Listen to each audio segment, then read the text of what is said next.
In the pible, pi is... The pible. Did you say the pible? Sorry? Pible. In the pible, yeah.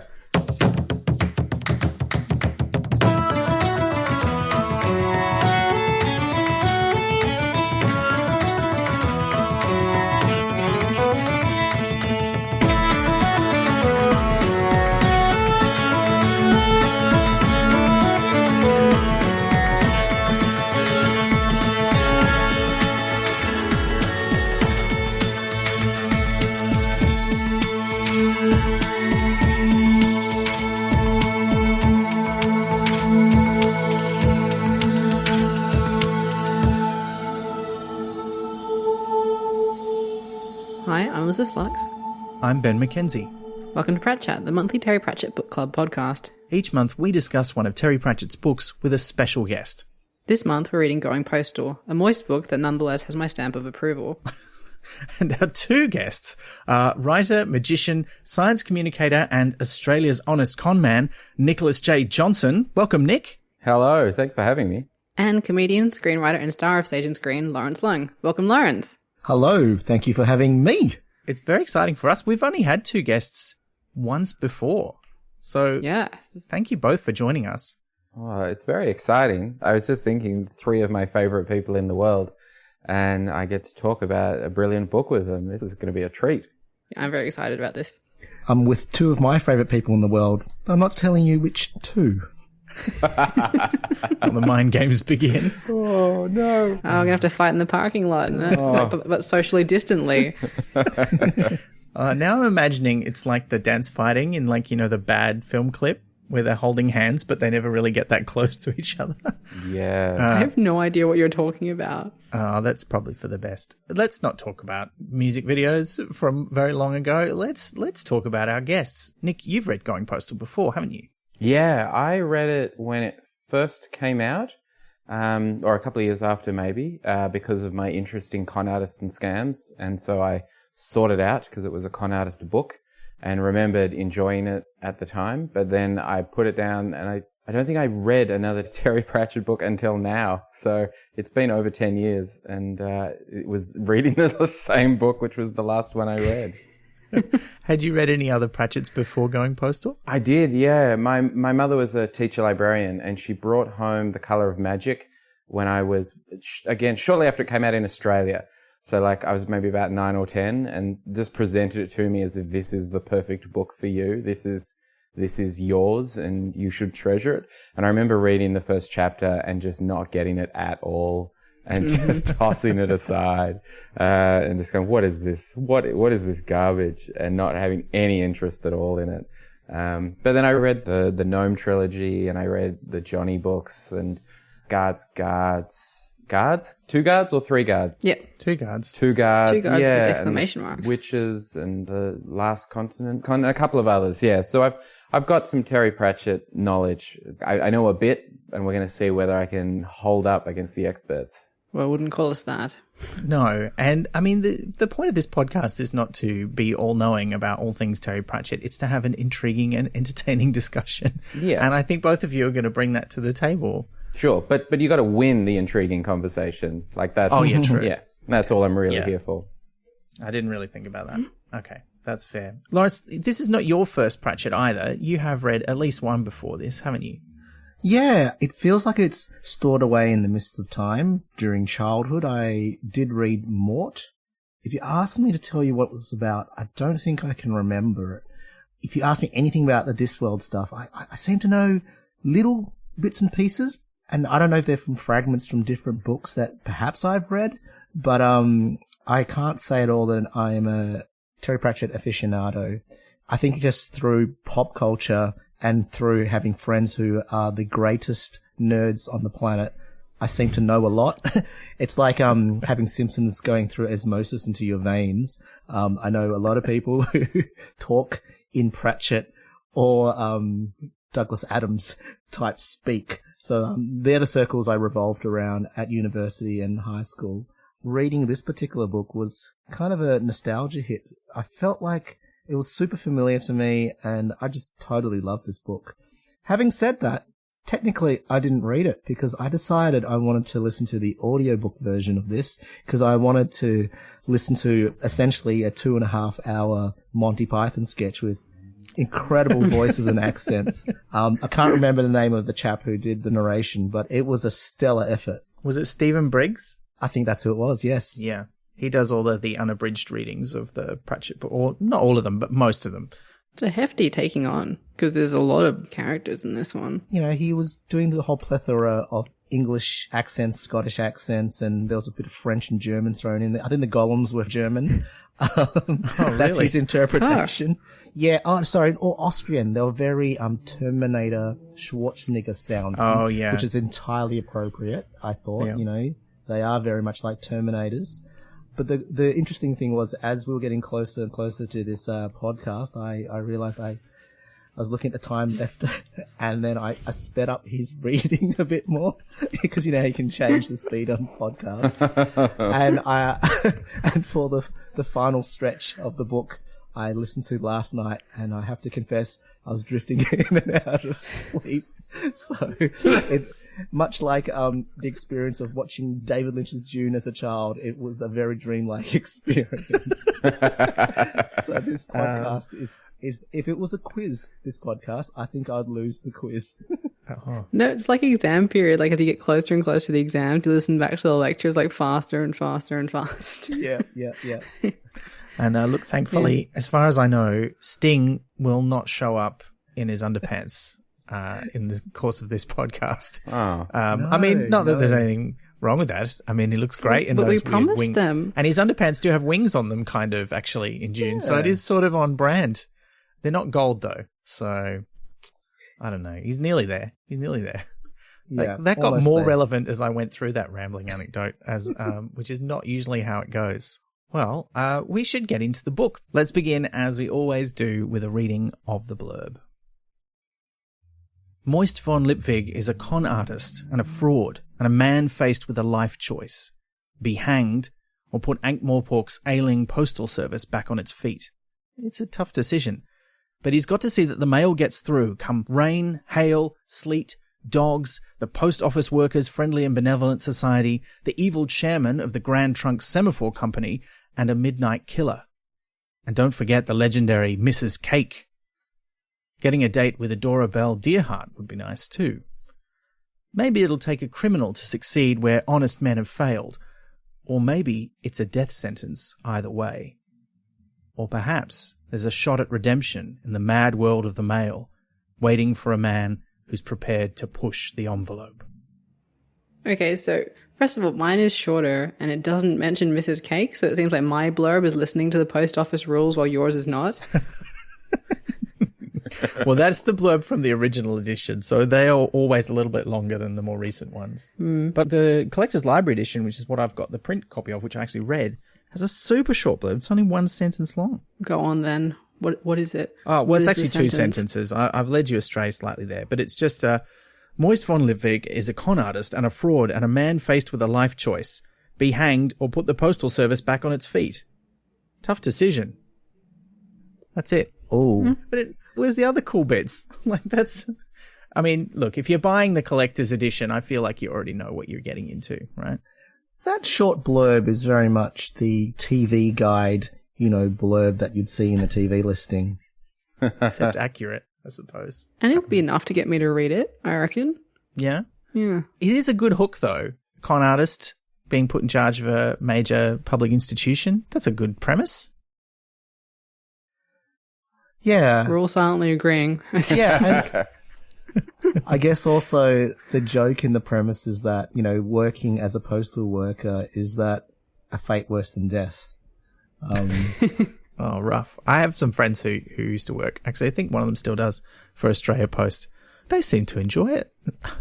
I mean, it seems like a good job. Depends on where in Australia Post you're working, I guess. At the moment, they're kind of overworking their postmen a little bit too much. I've had them come up to my door at 6 o'clock, and I'm like, you should be at home, not delivering mail at this time. But yeah. Wasn't there a thing where they were just random people who worked for Australia Post were just asked, hey, would you mind delivering some mail on the weekend? We're not going to pay you any extra, but just here's a here's a sack of mail. Would you mind dropping it off on your way home? And I didn't hear no about extra this. money. I think you could take it as, it was something to do with like some holiday leave exchange thing. So it's an insane, the way in which they were running the post office in this book was like not as insane as the real post office in Australia right now, or in America. And it hasn't been a stellar year for post offices. But I think we'll get to that because there are a few questions from our listeners about how this interacts with our experience of the real world. And it's interesting that this is a book written in the UK about the postal service that's clearly modelled on the Royal Mail. And yet it really resonates with us here in Australia, and I think with American listeners and readers as well. So yeah, I think everybody has a similar, at least, in the Anglophone world, has a similar kind of experience of the Post. Yeah, and I could absolutely do probably like an hour on Australia Post, but we should probably get into the book. No, let's talk more about the politics of Australia Post. We'll get there. We'll get there in the questions. But we should, look, before we get into the main plot, I do want to just talk about the prologues. There's 2 prologues in this book, and they're both very, very short. They're only a page or 2 each. And the first one seems like, what is this all about? There's like some dude under the ocean watching ships go by, and it's 9,000 years ago. And I sort of vaguely remembered what this was about, but I didn't really remember how that character fit into the narrative because it's been quite a long time since I last read it. So I was like, oh, this is intriguing. And then the second one, I was very much across. I knew what was going on there. We see the death of someone working on one of the clacks. And this is the book that really sort of puts the clacks into Ankh-Morpork in a big way. Like they've mentioned a few times in previous books to this, but this is the one that really talks about how they've become a big thing. And they're a series of semaphore towers. And the thing I love most about this is that it sounds... I think there's more than 4. What? That was a bad joke about semaphore. It's more like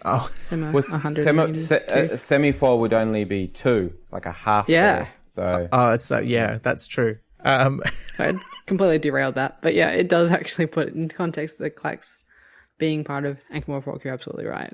And there's hundreds of these towers. And I was just going to say the thing I love about it is that it sounds like a kind of fantasy equivalent of the internet, which is what it is intended to be. But it also is based on real semaphore towers. Like they really did use them in a very similar way. And my favorite book that this happens in is The Count of Monte Cristo, where one of the major plots in the book involves basically hacking the semaphore tower. I mean, he doesn't hack it, but he sends a false message via a semaphore tower to ruin one of the people he's getting revenge on. Spoilers. Yeah, but it's great. Yeah, in the UK, they had, it was called the optical telegraph. And it was because stock market results were being shuttled back and forth across the country in this kind of coded fashion. It meant that people could potentially get stock market results on one side of the country before other people did, if they could sort of, get in early. And they were basically doing similar to what they talk about doing in the book, in real life. It was in France in the 18th century.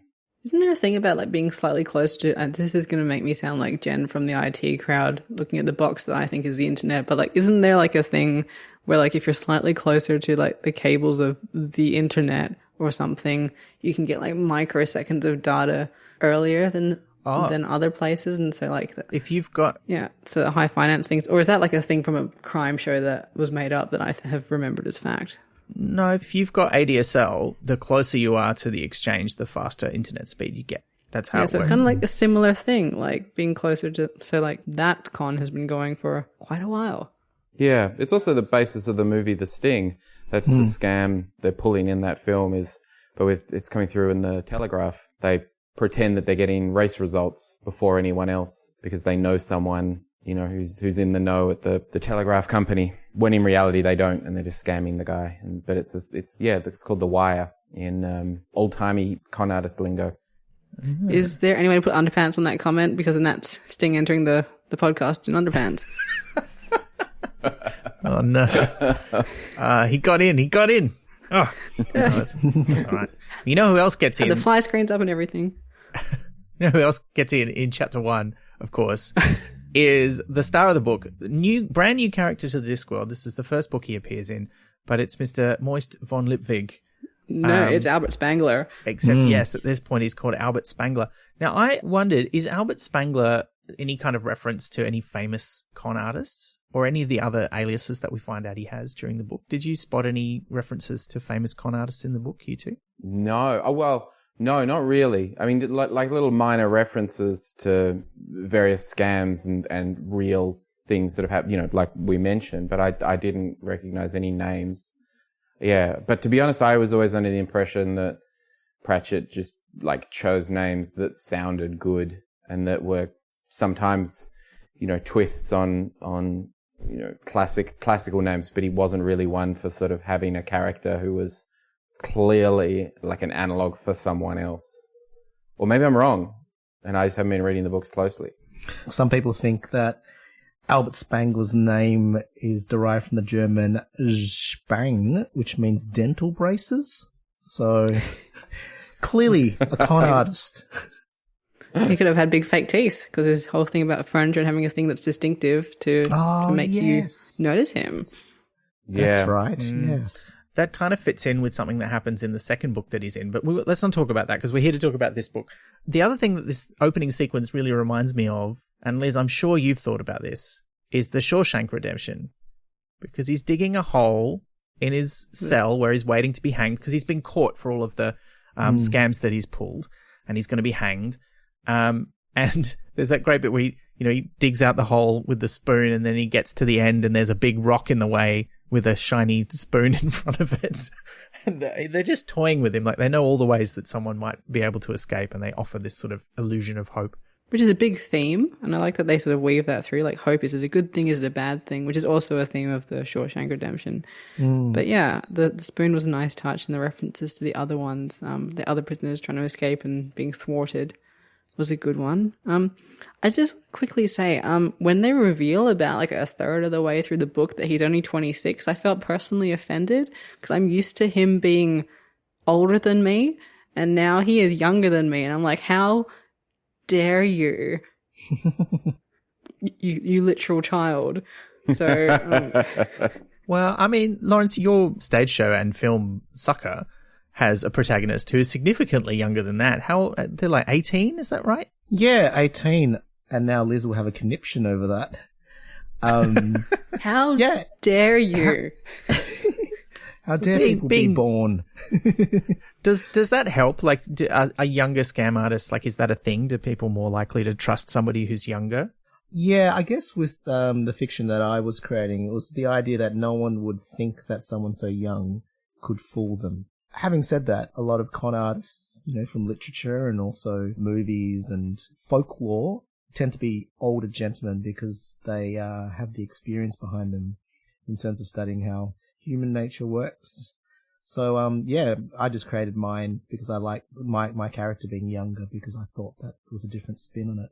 And then we've got, Moist, who's also a bit younger and has had a whole string of aliases and now is getting hanged, or at least in his guise as Albert Spangler. And they don't know his real name, or so he thinks, because after he's hanged, he wakes up and he's not dead. He's in the office of the patrician, Lord Vetinari, who's the tyrant ruler of the city of Ankh-Morpork, the benevolent tyrant, we should say, even though he uses the phrase tyrant himself, and is given the choice. As we said in the blurb, he can either, can walk out the door to freedom, which he checks, and the door is a bottomless pit, or he can try and repair the post office and get it back up and running. And he takes the offer, and then as soon as he's sort of deposited outside, makes a run for it. Until he's caught by his new parole officer, a golem named Mr. Pump, who I love Mr. Pump. Yeah, he is very lovable from an early stage, even though we meet him bursting through a door in the middle of the night, which is not, I think, but the image of him carrying Moist under one arm and the beaten up bad horse that he's bought under the other arm, just walking back to Ankh-Morpork, I think is going to stick with me for a very long time. And that's sort of endearing. He's got that commitment to his job. Yeah, the clamped horse. He's got hoof clamps on him. It's great. Pump as a character made me think about whether Pratchett wanted to write science fiction, but he had sort of success with fantasy, and so that was the genre. Because reading it, it's clear Pump is a robot And there's references to like Asimov's laws and what does it mean to be human and what is free will. And it's explored in a very science fiction-y way. And throughout the book, I was like, oh yeah, that feels like science fiction. You know, the Tlax feels very science fiction-y, even though it's, you know, and he's just, I'd forgotten how dismissive he is to the concept of magic, just in general. That just made me think, oh, maybe he's like not actually a big fan of fantasy. Maybe he wants to be writing science fiction instead, because it's that sort of character. I've got Asimov, Golem, I can't read my handwriting, but Asimov Golem on my notes as well. So that's one for the bingo square for me. Yeah, I think you're right. I don't know that he necessarily wanted to write science fiction rather than fantasy, but he certainly approaches it in a very science fiction way. You know, he uses the fantasy as a lens to sort of examine our world through this sort of overlay of fiction. And that's a very science fiction-y thing to do, to have that sort of social commentary. Yeah, I think that's what Pratchett is doing in this book, is commentary on our world using the genre of fantasy. But it is exactly how sci-fi looks at consequences of what's happening in the modern day and sort of extrapolating from it. The other thing that he adds is just this layer of constant humor throughout the entire thing. I just sort of love that. And especially when it comes to looking at golems and Pump, like that is hands down a reference to Terminator and Asimov, and you know, right down to the laws, to how Pump speaks. And I think mainly it's because I was listening to the audiobook and Pump was definitely Austrian in his sounding like, you know, Schwarzenegger. But yeah, I agree with you totally. There's a real sci-fi undercurrent to this book. On the topic of the humor and the wordplay that Pratchett does so well, I really enjoyed when he like threatens Moist if he doesn't want to work at the post office. He can do the Sissel two-step, and then Drumknot whispers in his ear. He's like, I mean the hemp fandango. And I was like, I don't know what a Sissel is. So I looked it up, and it is another type of plant that can be used to make rope. So I was like, it's still accurate, even though it's not the common phrase. And I thought that was kind of wonderful. Yeah, this is a book where the fact that Pratchett always did a lot of research for his books really shines through. And I mean, you see it in a lot of his books, but I think in this one, he probably had a great deal of fun researching a lot of stuff in this book. And yeah, the Terminator references start real early when Vetinari tells Moist that Mr. Pump will never stop. He doesn't need to eat. He doesn't need to sleep. I mean, that's a line. It's almost a line from Terminator. Yeah. And so he takes the job, obviously. He doesn't really have any choice and goes to the post office. One of the things that I love about this is we get a lot of Moist's point of view, and there's not that many characters where we get a really deep look into their mind in Pratchett's work. Like there's a lot of his books have multiple kind of main characters. Sam Vimes, who's the leader of the Watch, is a bit of an exception. Like we have so many books starring him, and he's the main protagonist in most of them, that, you know, we got a pretty good idea how his brain works. And there's a few other characters we get to know pretty well, but Moist we get to know pretty well, I think, pretty quickly. What are your impressions of Moist as a con artist and as a character? I liked that he was, when you want to create a con artist character, the first thing people do is to say, oh, what's the tricky scam that we can have them demonstrate? Like, we'll have them pulling off a scam, and the act of pulling off this scam will demonstrate to the audience or the reader that this is a con artist. So before you know anything about them, you'll see them swindling someone in the street. And it's the way that it's always done. And in this, he doesn't really, like Pratchett doesn't really go into a lot of details about the kinds of scams that he pulled in the past. He just goes, there's sort of references to it. But it's not a series of scams. And because of that, he just goes straight for the character and goes, what sort of person would be a successful con artist by the time they're 25? Like, what sort of person would become, do you know what I mean? Like, not sort of who is my con artist, but like, how does someone end up a con artist at 25 and, you know, with a rope around their neck? And he brings to it, rather than kind of saying, oh, he's, you know, cunning and savvy and clever. It's like, he's kind of naive and he's a bit of a coward. You know, like the reason why he scams people is because he wants to do the cheeky, you know, he wants to avoid the conflict and wants to avoid the circumstances and avoid the situation. And that just comes straight through, the trying to dig his way out and going, oh, you knew about it the whole time, and realizing, do I run through the door or do I take the deal? Oh, I take the deal, of course, so he's just a guy who's always running and hiding and thinking that he's one step ahead when often he's not. And I thought that was a really accurate way of portraying a con artist that I hadn't seen before. At the risk of sounding like one of the landladies that brings him fruit in prison, do you think he's actually doing all this to protect himself? Because he's got quite a sad backstory in that he's lost both his parents, presumably at quite a young age, and was raised by quite an indifferent grandfather who was more focused on raising dogs than his own grandson. And presumably Moist had to set off on his own quite young to become an accomplished con artist by the time he's 25. And so he tries on all these different characters, and there are lots of little hints throughout that he feels vulnerable when he is moist. Sorry, but well done on Terry Pratchett for using that word in a way that's tolerable. But he regularly mentions that he feels a bit vulnerable and naked without all of his accoutrements. And so I'm just wondering if perhaps he does clearly enjoy it. He loves being a con artist. It's not just a protective mechanism, but also I wonder if part of it is the characters insulate him from the world and from himself, because it is kind of a story about, you can't tell if he's wanting to be a bad guy and failing, or if it's the other way around, because he prides himself on never doing violence. And so he gets quite a shock when he gets the actuarial amount of people that he's probably caused the death of, and he hates that, and it's a wake-up call. But later on, he's constantly pulled to going back to his old way of life. But I can't quite tell if it's he wants to be bad and is fighting against that, or if he wants to be good, or if it's something else, or it's not that simple. Yeah, that's my fruit lady thing. I see what you're saying there. It's like the whole idea of Moist is the fact of, is he, and also the whole book is that, is there such thing as free will, or is your nature set in stone? Sorry to make a Gollum type pun. No, but seriously, will the Golems become slaves forever, or can they become freemen or free people?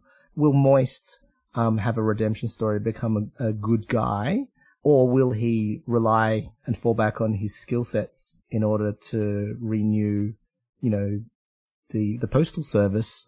And, can he succeed against all odds using his, wit and guile? What's interesting is the fact, and it's kind of what, Nick was saying, we don't really see his previous scams before the story starts, and it's a wonderful take on the whole sort of con artist thing. I'm thinking of it in terms of say superheroes will hear origin stories, and we'll always see origin stories in flashback, and then we'll see how they learnt to become a hero and how they got their skills. But in this, he's already got his skills by the time he's 25, and he's now down on his luck at the very start of, his first entrance into the Discworld novels. So it's almost like the Christopher Nolan movies with Batman, starting at the Batman Begins, when he's down on his luck and he's old and he's frail. Or James Bond in, I think it was Quantum of Solace, or one of the the shit one, yeah, one of the later James Bond films. I don't think it's that one; it's a different one, where he's not quite at full power. And so I feel like what's really great in this is that he's vulnerable for the entire book. He's not in control the entire time, and that's a great place for a con artist to be in fiction, is the fact that he is not in control, and then he has to decide whether to use his skill sets in order to achieve what he needs to do. And he also never really gets control either. He has some success, but there isn't, because I was really hoping the whole way through, because I couldn't remember, I hope there's not a twist in the end. I hope there's not a sort of moment where it turns out that, that it wasn't, something we thought was a big deal isn't actually a big deal because he was in control the whole time. Ultimately, the story is resolved because of his actions, but it's never quite, or it's not all within his control, and a lot of it is just him kind of, giving up and accepting that he can't control everything. It's a real stressful read. Yeah, so it's kind of like the character is a con artist, but the story is not a con genre story. So there is no con twist in that way, but our central character is a con artist, even though the story isn't a con story. Is the person he was conning himself all along about who he truly is. No. But that's something that comes back with real con artists. A lot of the con artists who are really successful actually believe the stories they make up, and they actually believe the characters. You know, like Frank Abagnale Jr. A lot of them, you know, they would go out and they'd really sort of take on these roles and believe they could really do it. There's a guy called Frank Damara who would just pretend to be a doctor. Ended up like operating on people in the high seas during the Korean War, and he just believed he was a doctor. He just needed to go and check his notes, and he'd go and read the textbook and come and do the surgery. So that kind of thing of like someone going, well, actually, no, we're going to strip away all of the things you're pretending to be, all of the things you're assuming you know, and all the things about yourself, and you're going to put just you in this circumstance. What are you going to do about it? And not these fictional characters that you've created. I think that's really interesting. I was wondering if he's kind of like a Casanova character without the boning in some ways as well, because he was like a bit of a dabbler in a lot of different fields. Like he was able to present himself as an expert in a lot of different ways from my limited reading I've done about him. And that seems like there's a bit of a sense of that around Moist, but yeah. Yeah. The word Casanova and moist should not go together. Is Moist charming? I think he can be. Yeah. Well, okay, can he charm? I mean, I was charmed by him, but do you think because throughout the book he tries to charm people and fails a lot. You know, he tries to charm them to get something, and he fails to do so throughout the book. You know, Is it because perhaps he's coming up against a lot of strong personalities in this book? However, because like when he comes up against a weaker personality, say we haven't got into the gang yet, and I'm really excited about that. But jumping forward a bit, like when I'd argue that Stanley is a weaker personality in some ways and a strong one in other ones, but he easily charms Stanley because he can see what will win him over. But when it's coming up against someone like Veterinary or Adora Bell, who have very strong personalities, or the grocer, he has no chance at all.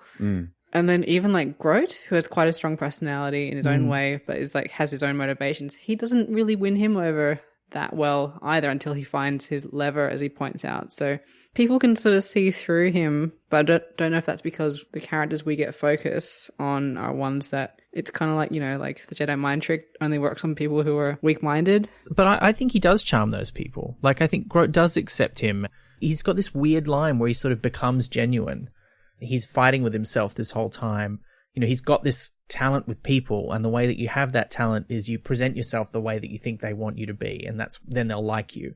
But what happens to him sort of through the book is that he starts becoming that person because he starts to doubt the legitimacy or the okayness of what he's done before. And I think he really does, like, I mean, I think Adora Bell really does fall for him, and she is charmed by him. I mean, there's a bit where, you know, they're having their spiky back and forth, and he says, oh, it's a game. And you can, like, the kind of things she says are clearly like, this is her version of flirting, which is, you know, vicious put downs. But it's clear that that's what's going on, or at least I felt like that was. And that was why I liked their relationship so much, because it felt like they were both coming at it with a sort of a keenness, but they were expressing it differently. Where she was like throwing a challenge down to him the whole time, and he was like going, I don't know if I'm up to this, but I want to.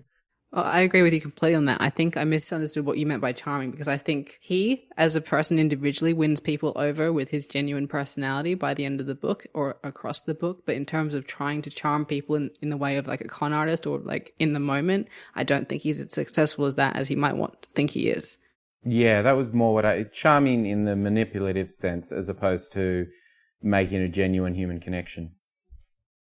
I mean, I think he is that as well. I mean, he gets what he wants out of most of the people he talks to, one way or another. You know, he gets what he needs from the printers, he gets what he needs from the coachman. But look, we'll get to those things.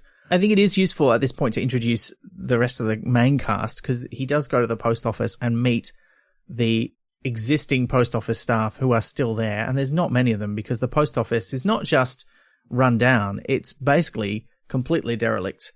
The building is still standing, but it's mostly empty of people. How dare you? The inkwells are all full. The Everything is inkwells to are regulation. That's true.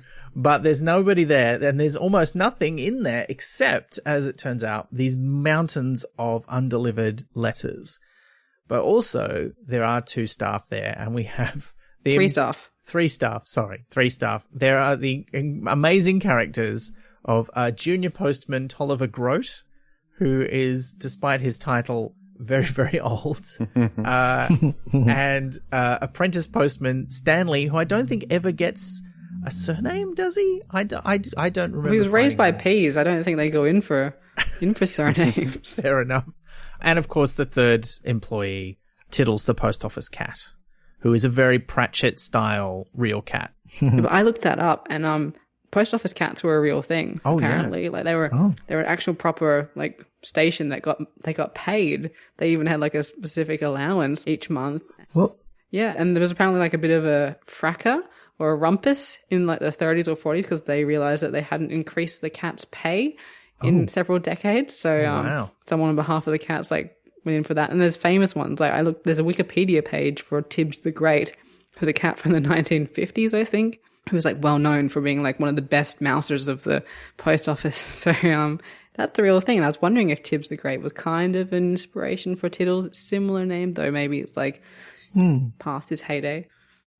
what did they pay them with? With money? Money. Yeah, I assume it was for like upkeep. I don't know if they had like special bank accounts to get them fleed and stuff, but they did have like money for them, which is weird, right? But great. Yeah. I have some friends who are obsessed with the idea of dogs with jobs, and now we've got cats with jobs. We're evening it up. It's good. Pratchett loves cats. This is a well-established thing in his books. He has very definite ideas about what cats should be like, and Tiddles, I think, matches most of them, although he's a lot less vicious than most of the cats that he writes about. Interestingly, the last book that we read for the podcast, Johnny and the Bomb, has a cat named Guilty in it, who I was thinking of every time Richard Gilt showed up, but a very different kind of cat. Look, let's talk about Grote and Stanley. Tolliver Grote, what an extraordinary character. I loved him. He's so disgusting, but I loved him at the same time. And his sentient toupee, basically. It's weird, isn't it? I love a character who knows what they are about. They know who they are. They know exactly what their values are. They know what right and wrong is and how the world is supposed to be, even if that makes absolutely no sense whatsoever, as you know, it does in this book. Like it just, his rules and regulations and what he believes about the world and how it should be is just like, he's 100% certain that he's right. And it does not matter if that means that the entire post office fills with mail till, you know, it's literally coming out the windows, because that's the regulations. Because they're following things to the letter. Hey. But like, in some ways, he's his own like post office golem because he's got his chem, except it's the post office regulations. Yeah, there's not a lot of that in this book. It's interesting that the golems feature so much in this book, but there's only a few times where they really get into the sort of way that golems work in terms of the words in their head. But it does become very important because it's that fact that those are the only words that influence them that makes it safe for them to work in libraries and post offices and places that have large collections of other words which might otherwise influence people. Grote's remedies, I mean, they are gross, right? Like, it's not just me who finds them disgusting. You mean like you thought for a moment that one of us would think that putting like bread pudding all around yourself and like filling your socks with sulfur might be like a cool thing to do? Like a Like, I don't know what you do to look after yourself. I think I'm offended. Okay, fair enough. But let's talk. I only use cake. No. Wait, are you Mrs. Cake? Is that where the name comes from? Don't ask. You're not allowed to ask. Okay. What about Stanley? Let's talk about Stanley. He's a fascinating delight. backstory for the Marvel guy, but yeah. What? So, because Stan Lee. Oh, I see. Yeah, right. Okay. Can you imagine if that's his backstory and then he goes on to like create comic books? Empire. I mean, he's got the right temperament to become the creator of comic books on the Discworld. Ask me about comic books. Yeah, you're right. Makes sense. Yeah. I had forgotten. I knew there was a payoff to the pin collecting. Like I knew that his obsession with pins was going to have a payoff later on in the book from the first time I read. But I was going, why is he obsessed with pins? There's a reason. There's going to be there's something to do with collecting pins that's going to pay off later on. And I could not remember what it was. And I laughed out loud when it was like, oh yeah, stamps. Like that's what it's like he's been sitting in the post office for, I don't know how old he is or how long he's been there, but just all this time waiting for the invention of stamps. Like someone needed to invent stamps so that this man would have a purpose in life, and he's just making do with pins until stamps come along. And that was just, it was beautiful. Childish pins can be put aside now. Yeah. He's got a real hobby for life. That was great. That was such a good line. Oh my God, the guy in the pin store saying that because of Stanley's pin magazine, and even he's saying he's a bit weird, was just brilliant. It was a bit rough. That was very weird. That scene in the pin shop, it's very it's so obviously going into a dirty magazine shop, it's so weird. I was actually reading it in this particular month of our weird year.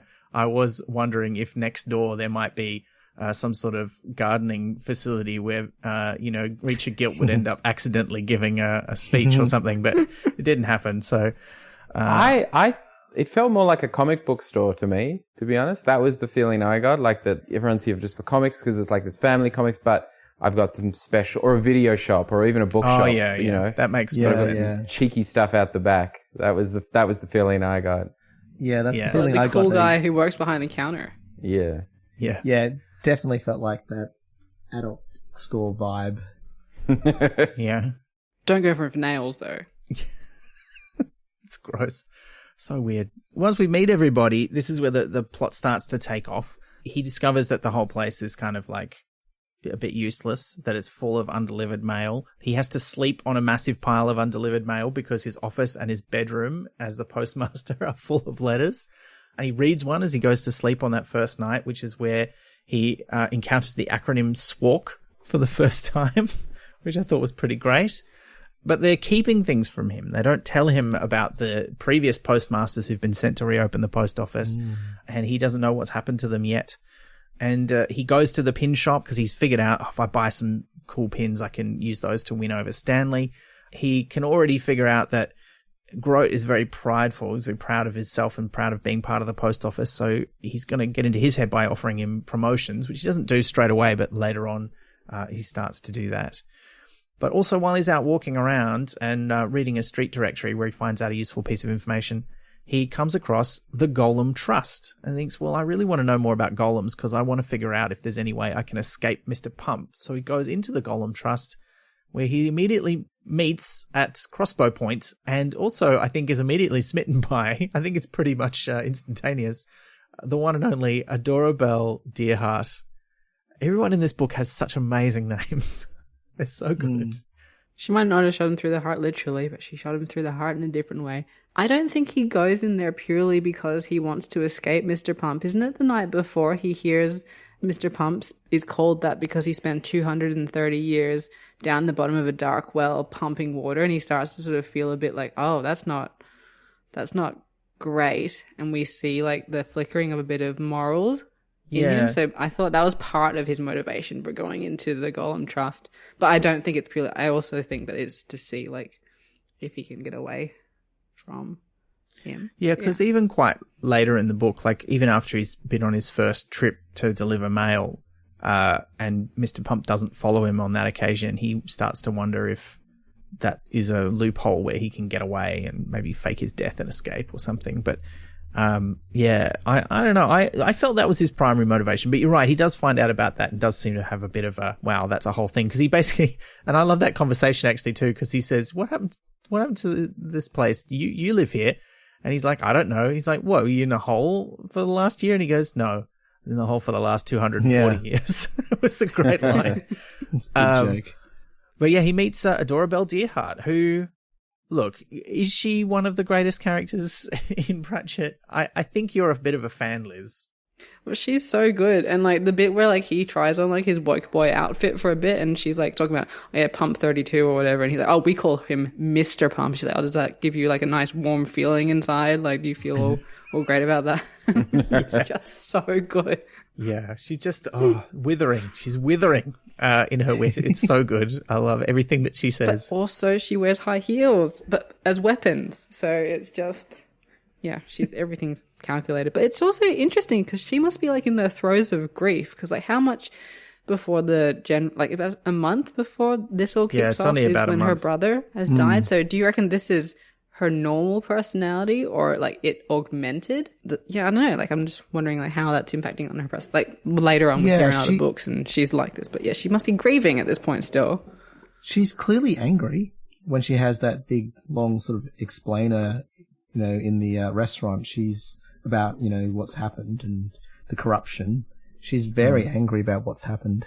Yeah. I think she's like this all the time. And I think whenever she does get those bits of anger, like it's almost like that's the chink in her armor. Like normally she's got this edifice of like, you're not getting any feelings out of me except, withering scorn. But because she has lost her brother and her father as well, effectively, who's just been destroyed by having the Grand Trunk stolen out from under him. Spoilers for later in the book, by the way. That's the thing that gets her to show some emotion.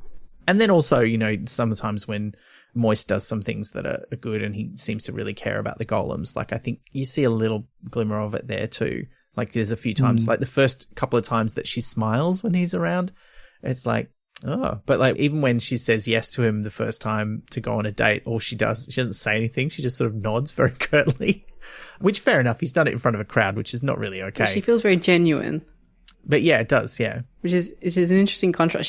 She's very much, my impression is she is what she is on the inside and the out, with a bit of her vulnerability tucked away, but it's a really interesting contrast to him, who's seesawing between his persona and his real self, which I don't think is fully developed. So it's kind of fascinating to see these very different characters click so well. Yeah.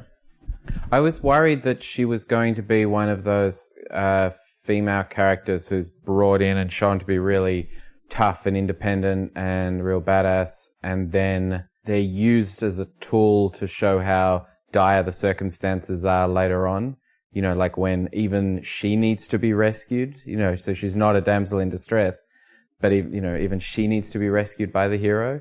And I was glad that she kind of maintained her like autonomy and was her own character for the whole book and not just a sort of love interest or a kind of side note for Moist. She had her own shit going on. Yeah. Yeah. Yeah, it's very interesting because I think my feelings about her as a character are a little bit coloured by the fact that I've read the following book that she's in, and I know that she's still like this even when the plot is not revolving around sort of her family history. And here, because she's so bundled up in the plot because of that history, it does feel like they're kind of a bit fated and to cross paths and to end up together. But I still think it really works well. And we've talked about on the podcast, particularly some of his really early books, like Mort, in fact, the romance just does not feel at all genuine. It feels very kind of forced. I mean, in Mort, you've got these two teenagers who just bicker all the time, and then we're meant to believe that means they really like each other, as if they're like 4 years old and conforming to all of the sort of horrible gender stereotypes that we're taught, rather than any kind of real connection. And he's got a few other books that are like that, but this feels good. This feels right. Yeah, a proper pairing of people, meeting of minds. Yeah, of equals, definitely. Yeah, he likes her because she doesn't succumb to what he thinks is his charms against ordinary people. She can possibly see through that, and so that's why he's intrigued. The thing that happens next is the whole scene where Lord Vetinari is having his audience with Reacher Gilt and the other owners of the Grand Trunk. And this basically fills in for us who the villain is and what their deal is, because they have basically offered this money to these entrepreneurs and engineers who've created the much more efficient form of semaphore that is the Grand Trunk. But they've done it in such a way that it never quite seems to make enough money to pay them back. And slowly they kind of buy it out from under them until the guys who started it and invented it don't own it anymore. And it's so the classic kind of Silicon Valley tech engineer startup kind of story from, usually the 80s, where people were making these new technologies and trying to get them to work. And this is before, that meant people like Zuckerberg would become billionaires. They're like the Steve Wozniak of Apple, they made it work, but they didn't end up being a multi-billionaire owner of the company, possibly because they got swindled out of it, which I don't think is really what happened to Wozniak, but it's that kind of story. And it's kind of gross because you've got all these capitalists, all these really rich, awful dudes who own this really important thing, and not only own it and have bought it out from underneath the guys who made it, but are running it into the ground by not doing essential maintenance, by having it shut down, possibly on purpose, to delay things so that they don't have to pay for it running all the time, and so they can put up the price of when it is in operation because there's less time available to send all of the messages. Like, they're just a bunch of jerks, but they're getting away with it because they've done it all in a way that seems to be legally sound. But we do get a good sense of Veterinary having a control. Like, every time Veterinary enters a scene, I'm like, oh, he's got a long-term plan for all of this. Like, you can, because they even have the very literal, like, him playing the chess equivalent in the corner of the room throughout the whole thing. So you're like, oh, he's just moving pieces around this whole book. Like, he's putting Moist in place because this problem's arisen, etc., etc. It feels like he's got control all the time. And he even does that, like, excellent Art of War shit where he's, like, got the fake folders. Like, this is not in the Art of War. Like, Sun Tzu was not like, and now you get the folders and you fill them with fake reports and then get them with bureaucracy. But he has all, like, the fake files to freak them out. Yeah, I sort of see Veterinary as who Moist wants to be. I mean, there's definitely admiration there. Moist sort of sees him as a puppet master who's well ahead of himself. And when I first started reading the book, I just thought, oh, this is just a cookie-cutter villain. But no, we have got the proper villain later on in Reacher. But Veterinary is definitely someone who is holding all of the cards. And yeah, is he perhaps someone that Moist would rather be? But Moist uses, I guess, non-violence, whereas Veterinary is happy to use any method required to coerce people. I think that's really fascinating as well because we've got these two con-men characters because we've now been introduced to Reacher Guild, who's like basically dressed like a classic pirate, and he's in with all the finance bros because he's like in charge of the Grand Trunk, and he's like kind of like a tiger. They describe him like that throughout. I just got that. Sorry, pirate. I didn't get it. Sorry. Yeah, he's a very fancy pirate, to be fair. Like his eye patch has got like gemstones on it or something. Yeah. Oh, quick tangent. Apparently, like, pirates wore eye patches not because they were covering up an eye, but so they could adjust to the dark very quickly. Have you heard this? Like, so you have an eye patch over one eye, then when you go downstairs, you switch it to the other eye, so you've already got an eye that's adjusted to see in the dark. Yep. That's it. Look, it's certainly a story. But that's a lot of effort for, like, minimal reward. That was my tangent, but what I was saying was that you've got these two con-men characters. You've got Moist von Lipwig and Reacher Guild. We have Moist throughout comparing himself to this other one because they have that scene later on where they look each other in the eye and they sort of see each other for what they really are. And Moist acknowledges that Reacher is like a much better version of the con-man he's trying to be, and in another world he would have wanted to learn from him. But I was quite shocked when it's revealed that there's a theory that Reacher wants to be the patrician one day, which did not sit with me as what I would have thought his goals were. Like, he seems like he's sort of like get in, get the money, move on to the next thing, not seeking power for the sake of power, which is kind of what being the patrician is. I mean, I guess if you're at the top of government, you can do a lot of dodgy stuff, as we may be seeing somewhere else in the world. But as Lawrence was saying, if Moist is seeing Veterinary as an aspirational character for his personality, while Reacher is seeing him as an aspirational character for his position, that's an interesting way to contrast these two characters who are sort of used as two pillars of the same thing. Keep not ending my thoughts strongly, but there's that. I was kind of seeing Reacher as a bit like Trump. I mean, he lives in Trump Tower, so then I start, for the rest of the time I was seeing him as a capitalist who was trying to get into, the halls of government, so to speak.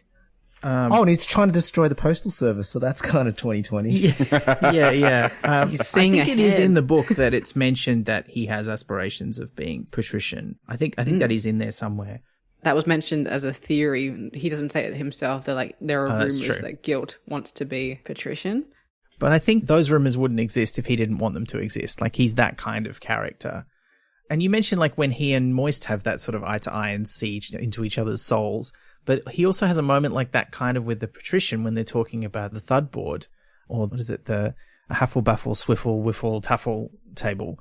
Which is, you know, by the way, named after a real board game. Taffle games are a sort of a family of board games invented by Vikings. And Thud, which is the dwarf troll game that they're playing, which is also got this name, is basically very similar to a lot of those. So there's another bit of research for you that then's been turned into a very ridiculous name joke. But yeah, when they have that moment, I think the thing that really sums it up for me is when Reach of Guilt sort of says, oh, you can learn all of your opponent's weaknesses on this board. And the Patrician just says, really? I would have thought a man would be trying to learn his own weaknesses. And you're like, that's kind of like he has that kind of self-examination where he's not just trying to get on top and defeat other people. He's trying to do what's right using all the same kind of skill set. And it just really tapped into my recent watching of Queen's Gambit as well. But Look, there's a lot of good board game stuff out there at the moment. Well, look, we should get through some more of the plot because we're going to run out of time otherwise. We find out some more about what's going on at the post office. Thanks to a doorbell, Moist discovers that it wasn't back in the old days of the post office that the previous postmaster died. It was 4 of them who'd been sent to be postmaster have died in the last 5 weeks. And he's like, what is that all about? And gets pretty annoyed. But he also sort of makes the decision that he's going to try and take this job seriously and maybe he can make it work for him. And the first thing he does as a sort of a sign of this is he's figured out what's happened to the missing letters from the motto on the outside of the post office, which famously, instead of saying in gloom of night, says in glom of knit, etc., etc. And it's such a great gag. It's a gag from an earlier book. In fact, I think it's from Guards. So way back, many, many books before this. It's a good gag, and they've been stolen to make the sign on a nearby hairdresser's shop. So he goes and uses Mr. Pump as a bit of leverage to say, we're going to take those back. Thank you very much. But then he also tries to get Stanley and Grote to tell him what's really going on. And they really don't want to be forthcoming. And it leads to a bit of tension between all the post office staff. And then we have a really nice little interlude while things are sort of simmering along nicely as things start to heat up, where we go to a clacks tower out in the middle of nowhere and we hear one of the most famous things, certainly now, that Pratchett ever wrote, which is the idea of a man is not dead while his name is still spoken. And we hear that John Deerhart's name is being sent up and down the clacks tower system, always being turned around and returned back to the other end with the code GNU at the start, which is a massive nerd reference. GNU was one of the first big free software organized things. And GNU just stands for GNU is not Unix, because they were making a free alternative to the operating system Unix. So it doesn't really, it's one of those recursive acronyms that are so popular in early computing history. There's a lot of other ones. My favorite one is there was a popular email program for text-based Unix-based computers called Elm, and then someone made a rival one called Pine, and it stood for Pine is not Elm. So they really love those sort of stupid jokes. And I love how much of that early computer science and engineering stuff is in the clacks stuff in this book. And the bit about sending the code up and down in the overhead, which is like the metadata that you get on websites, is beautiful. And in fact, fans have created a thing you can add to your website called xclax overhead that embeds the new code in your website. And if you have a special plugin installed in your browser, you can see it and it displays it as a little clacks semaphore tower with the little lights going on and off. And if you want to see that, listeners, since the start of Pratchett, we have had that installed on our website, so you can go and find it there. Oh, that's nice. So, and most of the websites that run that, it says GNU Terry Pratchett, because a man's not dead and while his name is still spoken. So it's become a real tradition. And of course, he wrote this slightly before his Alzheimer's diagnosis. So he didn't write that thinking this is going to be my epitaph. He wrote that because of his existing feelings, which you can see in the way that he writes the character of death and when he writes about death in general, about death and dying. So it's really poignant now. Is there a deliberate parallel with the earlier prologue about the dead ships going round and round in an underwater current that the first postman is watching as well? You know, I hadn't thought of that, but as soon as you started saying that, I'm like, yes, of course. Of course there is. And that's beautiful. I hadn't thought of that.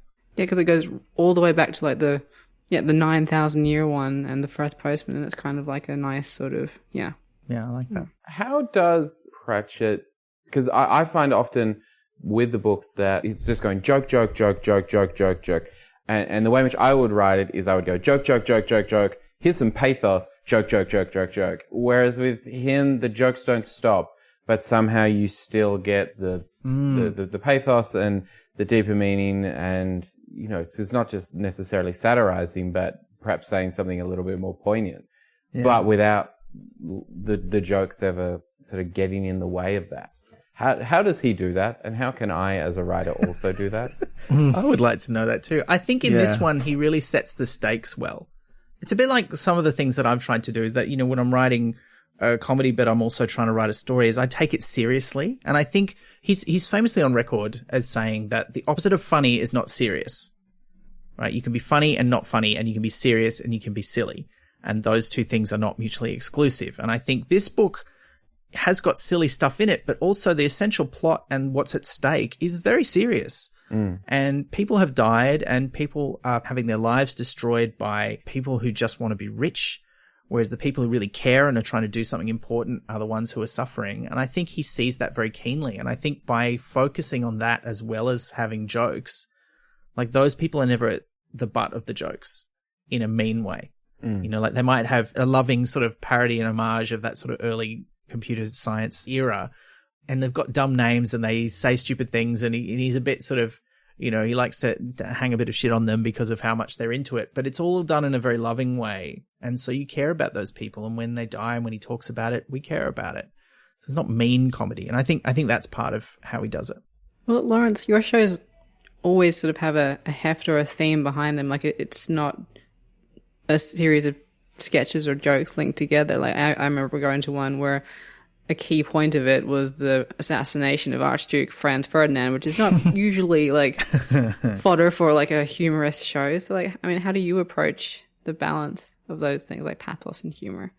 Oh, it's really tricky. I mean, I think I want to concentrate on the pathos. I want to concentrate on themes and what I want to say as, you know, the most important basis.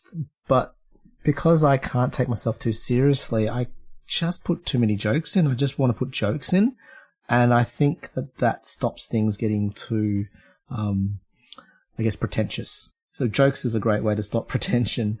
But yeah, I truly admire how Pratchett does it, and especially in this book, he covers so many themes of morality, free will, slavery, the idea of choice, what it is to become, you know, your identity, existentialism, death, human rights. It just covers so many topics: corporate versus civic duty, industrial revolution versus, you know, medieval. Like everything is so loaded up in this universe. It's almost like all he has to do once he gets the wheels in motion is just to see how it plays out. And his own sort of predisposition is to write gags around it, but never forgetting sight of where the moral compass is in his own writing. He seems to really care about the downtrodden. Yeah. I think it's also about truth, you know? Like, I think, Lawrence, like, I think I've told you this before, so I hope this doesn't come as a surprise, but you're watching some of your really early comedy shows was a big inspiration to me when I was getting into comedy, because you were talking about stuff that really genuinely mattered to you and then making jokes about it. And because it really mattered to you, there was an essential truth to what you were writing. And Nick, I see that in some of your work as well. You don't write about things that you don't care about. It comes out. And that truth and that real passion means that even when you're making jokes about something, that comes through. And so the pathos is really there. So I guess what I'm saying is, Nick, you already know how to do this. Keep doing it. I'm as good as Terry Pratchett. Thank you. Yeah, you don't need a magic feather. Truth was, it was in you all along. Oh my goodness. Great. Excuse me. He's quit. Nick's quit now. He doesn't need to be here anymore. He's got what he wanted out of the podcast. I got what I came for. He's still here. But it's just amazing. Like, it is like non-stop jokes, even while getting stuff across. Like, even like, and he sneaks them in where they shouldn't be funny. Like, there's this one where like someone's trying to say psst to someone, and he just says pissed, and like that shouldn't be funny, but it's just so good. And I think he's saying it to Moisten. Moist goes, "I think you mean psst." And that was very funny. I like that. Look, let's keep going through the plot here because, like we say, it's a big plot. We've got to get through it. Okay, so let's blitz through some stuff. He has the hallucinations about the post office. He starts hearing the letters and seeing the old post office, and that's how he figures out how all the other postmen died. Yeah, because he sees the past, but he's still physically in the present, which is I thought that was a really nice sort of weird juxtaposition. I don't think I've seen that done in any sort of time travel-y kind of business before. That was great. And he figures it out, unlike those other 4 dum-dums. Yeah. Like, who's a trained assassin, one of them. Like, come on, be better. I never really understood. I didn't quite get why that was happening. Well, that comes back in later on when he goes to the wizards to try and figure it out. They tell him that it's, when you get a whole bunch of books together, a knowledge that creates this warp in space and time that he refers to as L space for library space. And when he goes to see the wizard Pelk at the university, he basically tells him that letters are basically the same thing. And particularly if you've got this massive amount of them, they're going to have this warping effect. There's a nice little sideline where he tries to try and explain that. And he says, they're just words. And he goes, oh, really? Would you burn a book? He's like, well, no, I probably wouldn't burn a book. He's like, even if it was old and you didn't need it anymore? He's like, no, it would feel wrong. He's like, yeah, it's because it's got this weird metaphysical weight to it and it changes the world. So it's kind of a magic, basically, that's generated by the fact that there's so many of these letters there that haven't been delivered and that have people's thoughts and emotions embedded in them through their words. Words of power. Yeah, it says that. Exactly. Because, when it got to that, I felt like a tiny bit disappointed because I think I was hoping for a grand conspiracy as to why everyone was dying under mysterious circumstances. And it was like, no, it was a magical word-induced, workplace accident. It wasn't as big a payoff as I was expecting. I thought guilt was going to be involved in the murders. There was going to be some like suppression of the post office kind of thing. But yeah, perhaps like there were too many that died to make it like that, sort of built it up a bit much. If it had been like 2, even 3, but 4, it sounded like a conspiracy. But it's just like one didn't see the lack of floor, one fell down the stairs, and one got scared because a ghost walked through him and died. And I'm like, that was the weakest one for me. I'm like, if a ghost walked through me, I'd be like, this is weird. But I wouldn't be like, well, I guess I better pop my clogs then. Especially if I've been through assassin's training. And that was the one who was like supposed to be an assassin. I'm like, what are you doing? Wasn't the assassin one the one who gets blown to bits by the sorting machine? Oh, yeah, no, you're right. He's the one who's... Yeah, okay. Which we'll come to, because that's amazing. I love the sorting machine. I think it was fine that it was magic and all this other stuff rather than a guilt plot, because that's what I was expecting, a conspiracy, but it turns out it's just really bad OH&S. Yeah. Which is the bigger killer. But yeah, he has the hallucinations, or he sees the past of the post office, but he also starts to hear the voices of the letters who want to be delivered.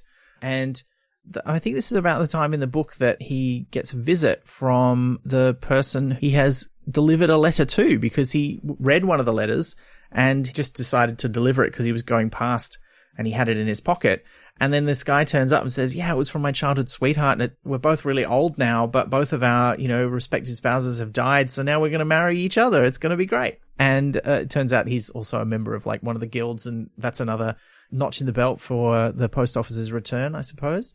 There was a real joy of writing in this section because when he first goes to the greengrocer's store to deliver this letter, the children are in there, and it seems like talking with misplaced apostrophes is genetic because we don't meet the father there, but the children are using apostrophes all wrong because there's an apostrophe used wrong in the sign, but they talk like that too, and that's delightful. They're like, oh, he's not here. He's trying to subdue a cabbage out the back right now, which is a running joke. And then he comes through and he's exactly like one of those guys in the market who's terrifying, like so scary that you don't want to go to his stall, like who's like, oh yeah, fresh like beets are this much, and you're like, oh, you're just so loud, I can't buy vegetables from you, I'm terrified. And so Moist, all of his stuff doesn't work on him as he barrels up to him and is just irrepressibly jovial. So yeah, I loved this bit character so much. Yeah, they were great. They were really good. About this time, as he's starting to take it seriously, or at least seems to be, Grote is worrying about the fact that he also seems to want to change a lot of things and not really respect all of the regulations. So he calls in his mates from the Order of the Post, which is the sort of secret society of postmen, and they force him to go through the traditional initiation by putting a bag over his head and getting him to like walk over obstacles like a rake and a broken bottle. And then he has to like post the mail in without getting his fingers sliced off by the mail slot. And then the final challenge is the dogs, which he handily sorts out because they're Lipsweigers. They're this special breed of dog that his granddad used to breed. Or so he thinks. And then he finds out that they're not. They're just sort of vaguely related. Did it work because he was confident? Like, is that thing that animals can sense fear, and because he wasn't scared of them because he thought he knew what they were, they're like, all right, I guess we'll obey then? Like how did he do it? That's how I read it. And then I just like the quiet, subtle mention of how he like definitely shit his pants like afterwards. Oh, yeah. That was great. But that's when he also hears the mail again. He sort of goes into a bit of a fugue state almost and delivers this amazing speech and wakes up the next day and has to be filled in about what he did. But basically he's promoted Grote to postal inspector, I think, and been given the gold winged hat of the postmaster, the traditional one, and he's ordered a suit made by a golem that matches it. And he starts sending out all these old postmen to try and deliver the backlog of mail. And Grote finally lets him in on the secret of what finally did the post office in, which is the sorting machine built by Bloody Stupid Johnson, which is this horrendous sort of mechanical device. But at its heart, it has a circle where Bloody Stupid Johnson decided that the irrational number pi is ridiculous, and it would be much better if the ratio of the circumference of a circle divided by its diameter was just 3. And it'd be a lot easier to remember and use in maths. So he does that, and that sort of creates this weird alternate universe machine that spews out mail before it's ever sent or from alternate universes, and that puts all this weird mail into the post office and starts the massive piles of mail. And eventually the postal inspector thumps it, even though he's told that might end the whole universe. And I love that bit where he's explaining that, well, I figured if it was going to end the whole universe, no one would know, right? So I might as well give it a go. Just that whole sequence is weird. Like, I feel rereading the book, I sort of felt it's a bit weird as it's out of place. It really only exists for the gags about the nature of the universe and as a way to kill the assassin who comes later on. But apart from that, it doesn't really have much to do with the plot. So it does feel like a bit of an aside, but it's such a fun one that I really enjoyed it. The idea that pi equals 3 is a reference to the Bible. In the Bible, pi is... the Bible. Did you say the pible? Sorry? Bible. In the Bible, yeah. I think, I can't remember exactly where it is, but it's Solomon's temple is described as having a large pool or a pond or something that is round, that is 10 cubits wide and 30 cubits all around or something like that. And so it's often used to mock like biblical literalists who think that everything in the Bible must be literally true. And they say, well, therefore pi must equal 3. That basically is a way of mocking the Bible, essentially. Yeah. Wow. Yeah. So I didn't know that. Yeah. Yeah. Me neither. In Indiana in like the late 19th century, someone did write like a bill that they put before the state of Indiana where they wanted to redefine how a circle would work mathematically because they thought it was too hard. But it turns out they weren't actually trying to redefine what pi was, but they were kind of trying to do something with the trigonometry that just didn't make sense. So it was, yeah. So, but I hadn't heard about the biblical one. That's amazing. Yeah, people have put out, since then, have just put out very, very serious papers saying we must do this. And it normally comes out at the same time as creationism and, you know, teaching evolution in schools and so on. There'll be people coming out with the argument that we should be teaching that pi equals 3 in schools. Oh, wow. That's what the Bible says. Yeah. In an alternate universe. All right. We're going to have to blitz through some of the best parts of the book, but let's summarize. This is where Moist finds out about how stamping works, and so he comes up with the idea of actual stamps, which turns out eventually to be a massive hit. Everybody loves them, not least of all Stanley. But he also, the old men can't really handle the mail delivery where they're trying to do the backlog, so he goes back to the Golem Trust to hire some golems, which means that he can also have a bit more banter with the doorbell, so that's great. And when the golems arrive, he puts them through the trial. They smash it, quite literally, and that gives her sort of a chance to banter with him some more, where she sort of first lets on that she hates the Grand Trunk. So he's like, oh, and he does actually ask her out to dinner and she turns him down, which is great. But that's also when Anghammarad, the ancient golem who turns out to have been a postman 9,000 years ago, turns up, who I love. It's probably my favorite incidental character in the book. So great. But yeah, he goes off to a fancy printer to get the stamps printed, helps them invent perforated stamps, which in the real world I think took about 17 years after the first actual stamps. And then he gets interviewed by the Times for the first time, where he sort of talks about how he's going to bring the post office back, and they talk to him about, isn't it a bit weird that the clacks are less reliable than the post? And he's like, well, I'm not here to say anything bad about the clacks, but we are going to deliver the mail. And that leads to this whole rivalry being escalated even further, and leads to crowds at the door of the post office. They all want to buy stamps and send their mail off to various places, and they're just buying stamps because they're great. And incidentally, in the meantime, Vetinari has decided he can't send somebody to spy on Reacher Gilt because he'll be onto it. So he sends someone to spy on his mate, Crispin Horsefry, another one of the great names in this book, who is the most cowardly one of the sort of cartel that owns the Grand Trunk, who gets spooked, gives all his evidence of all the dodgy dealings he's been doing to Reacher Gilt, and then Reacher has him killed off by his assassin, Mr. Gryle, who we don't quite know what he is at that point. I thought it was going to be a gargoyle because of the name Gryle or Grill, because it looks like the word gargoyle with letters missing. Yeah, I thought he was legitimately scary. Yeah, I thought he was really kind of awful. And it was interesting because he doesn't often write like the really monstrous characters in that way. Like they're usually very human monsters. But Mr. Gryle is one of the few times he's really written someone who's like an inhuman, creepy, awful character. And I liked him. He was delicious. He's a banshee. The only other male banshee we've come across is like super shy and part of that monsters club, and like slips notes under people's doors that just say ooh, because he doesn't want to do the screaming outside. He's too shy, so he just writes it on a note. So that's a real contrast. Yeah, and it's another one of those times where Pratchett's like sort of redefining a bit of fantasy lore. Like he's going, yeah, well, you know what normal banshees are like. This is a feral banshee. Like they don't just scream when someone else is dying. They're probably screaming because they're killing someone. Like, okay, well, that's pretty rough. I love it. But we're going to skip through some stuff because basically he, I think, unwittingly kicks off some stuff with the Grand Trunk. He doesn't really quite know what he's doing. Basically, he's taking advantage of the fact that the Clacks is shut down, and he's saying, we will take mail to where the Clacks can't send it right now. We'll do it cheap, and it will get there. And it might not be as fast as the Clacks would be, but it will actually get there today, whereas, the Clacks can't send anything right now. While all of the crowd things are happening, he asks out a doorbell and finally makes them embarrassed by taking mail to the nearby town very quickly. And there's a big horse and pony show, quite literally, about it. There's a great scene where he's having an ice bath and the mayor wants stamps, and there's all of that, and that's very nice, but we don't have time. And basically he goes out to dinner. Reacher Gilt has decided to set fire to the post office and he set Mr. Gryle off onto things. But suddenly he can sense that the letters are burning while he's at dinner with a doorbell.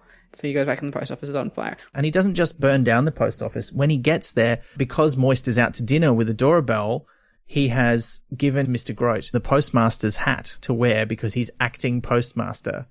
And so Mr. Grote gets attacked by Mr. Gryle, who sets the place on fire. But then Mr. Gryle comes a cropper of Stanley, who we haven't mentioned, has a little moment, which is capitalized when things don't go quite right. So he's very particular kind of person who very much thrives on order and can't deal with things not being the way that he expects.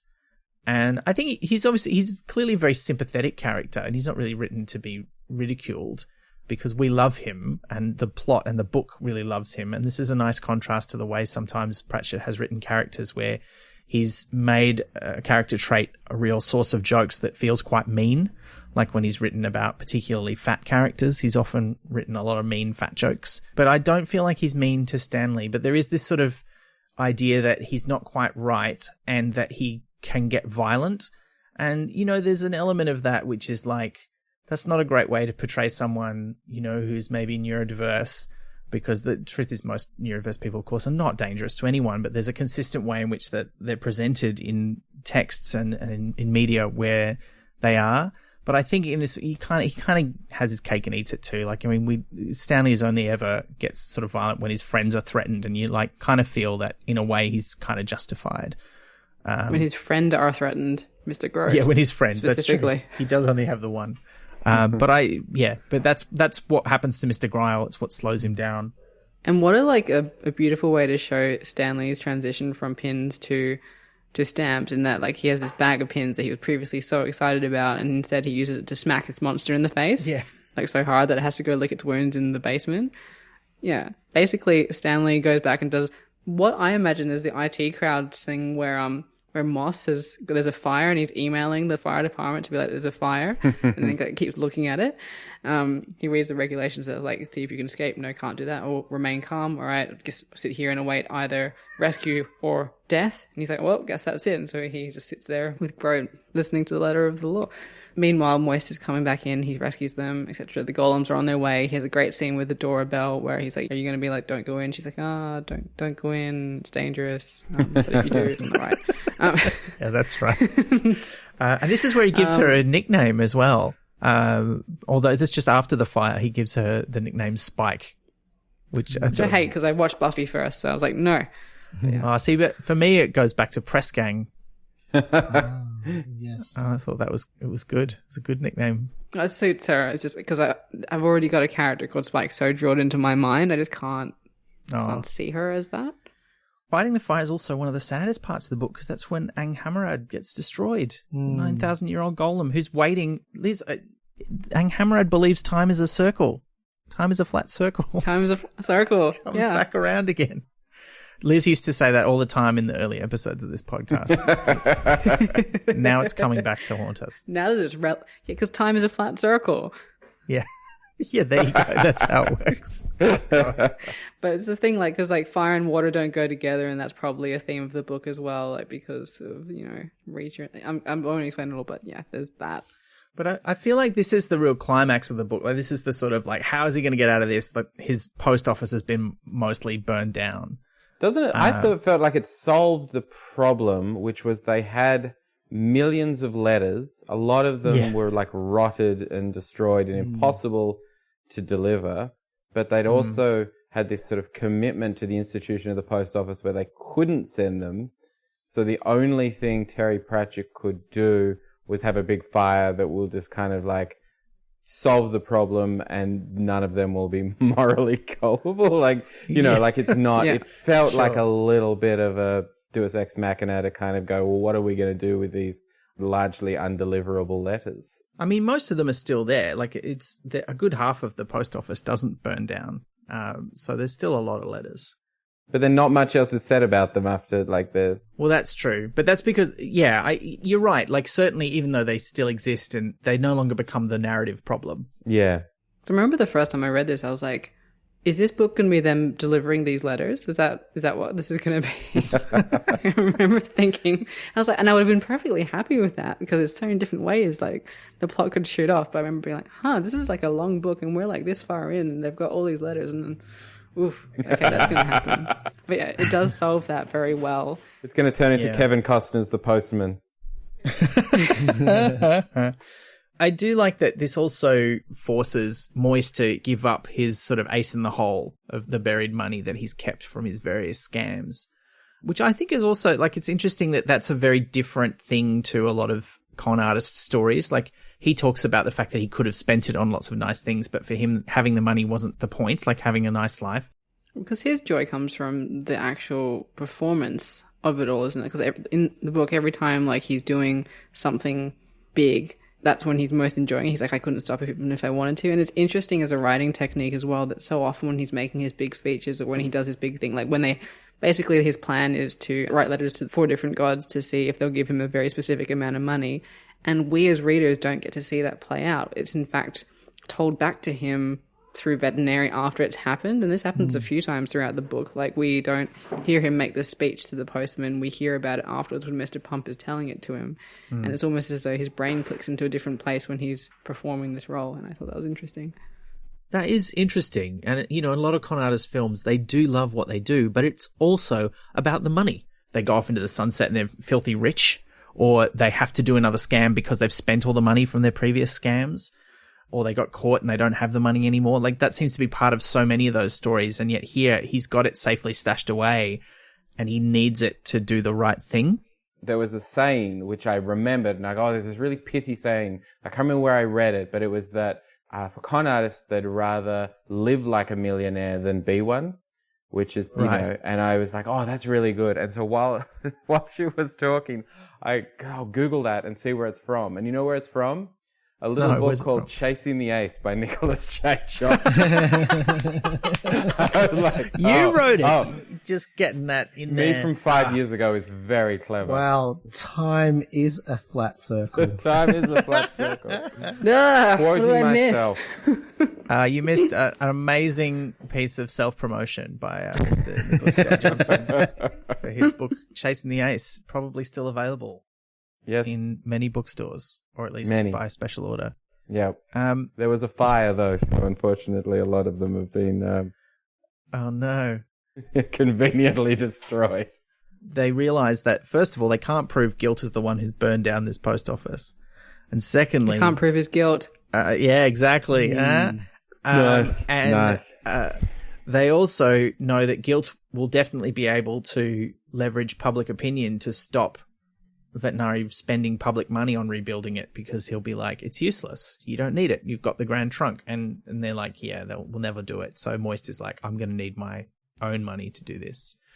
But this is still like, it's game on now for Reacher Guilt. Although we should also mention just that Mr. Greil, who's not quite dead, when Moist is saving the others from the fire. Including Tiddles. Yeah, including the cat, which becomes the front page of the paper the next day. But he does manage to throw him into the sorting machine, which does him in, which is pretty awful, but great. The Banshee, not the cat. Yeah, the Banshee. Yeah, doesn't throw Mr. Tiddles into the sorting machine. That would be a crime against cats. Well, look at that beautiful scene from Alien, though, like with the cat under the machinery, and he can sense something behind him, and the cat hisses, and it's just the classic. It's so good. Oh yeah, very clear Alien reference. It's great. I love that. It's a wonderful moment when he goes to save the cat, because he's not trying to save the cat to save the cat. He's doing it to make a show. You know, he knows it's going to be in the front cover of the paper. Yeah. And that really shows that him wrestling with his cowardice. It's a very funny scene, which is all about character. Isn't though, like, also a thing of, in the book, he keeps saying, maybe I'm going to just do this. Maybe I'm just going to be a good person. Like, that, maybe I'm just going to run the post office and I'm going to do a good job, and that's who I'm going to be. And then he has this thing of like, no, I'm going to make all this money from the stamps and I'm going to plan this scam. And he just, like you said, he's pretending to be a good person. And then I think at the end, there's just a reference to like, well, that's what you do. You just do good things. Like you are a good person because you're out there and you're doing good things and you're being good, and you just continue doing that. So it's kind of like, even though he is doing it for the publicity, he's still doing a good thing. It's about choices, like choosing continuously to be a good person rather than making one decision early on. He has to continuously choose to be good, which speaks to character as well. Yeah. I do like his conversations with the cat. Like the cat, like sort of, he finally finds him and he's like, you're really acting like a cat here where you're under this machine. And then he's like, finally, he's like, I have to emerge with the cat. You does not have to be alive. And then the next scene is like him with the cat. So it's great. As he's doing the rebuilding, they're like, also, well, this is going to take a while, and Reacher Gilt's not going to take this lying down. And in fact, he's having a board meeting of the Grand Trunk where they're sort of debating what they're going to do and how they're going to make money, and is this really a threat to them?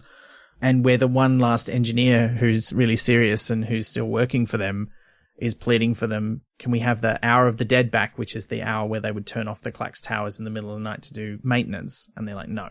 That board meeting, I think, is where you really see how it's all working and what's going on with everybody and how gross they are, which I really enjoyed that. And how everyone is twisted, like how Reacher Guilt is the top of the pyramid. Like everyone is bad, but he's manipulating them. They know that they're doing the wrong thing, but he's got them even more, like under more control than they realize. And you see his sort of double cross. Like he gets approval from them for like the $20,000 that the guy asked for.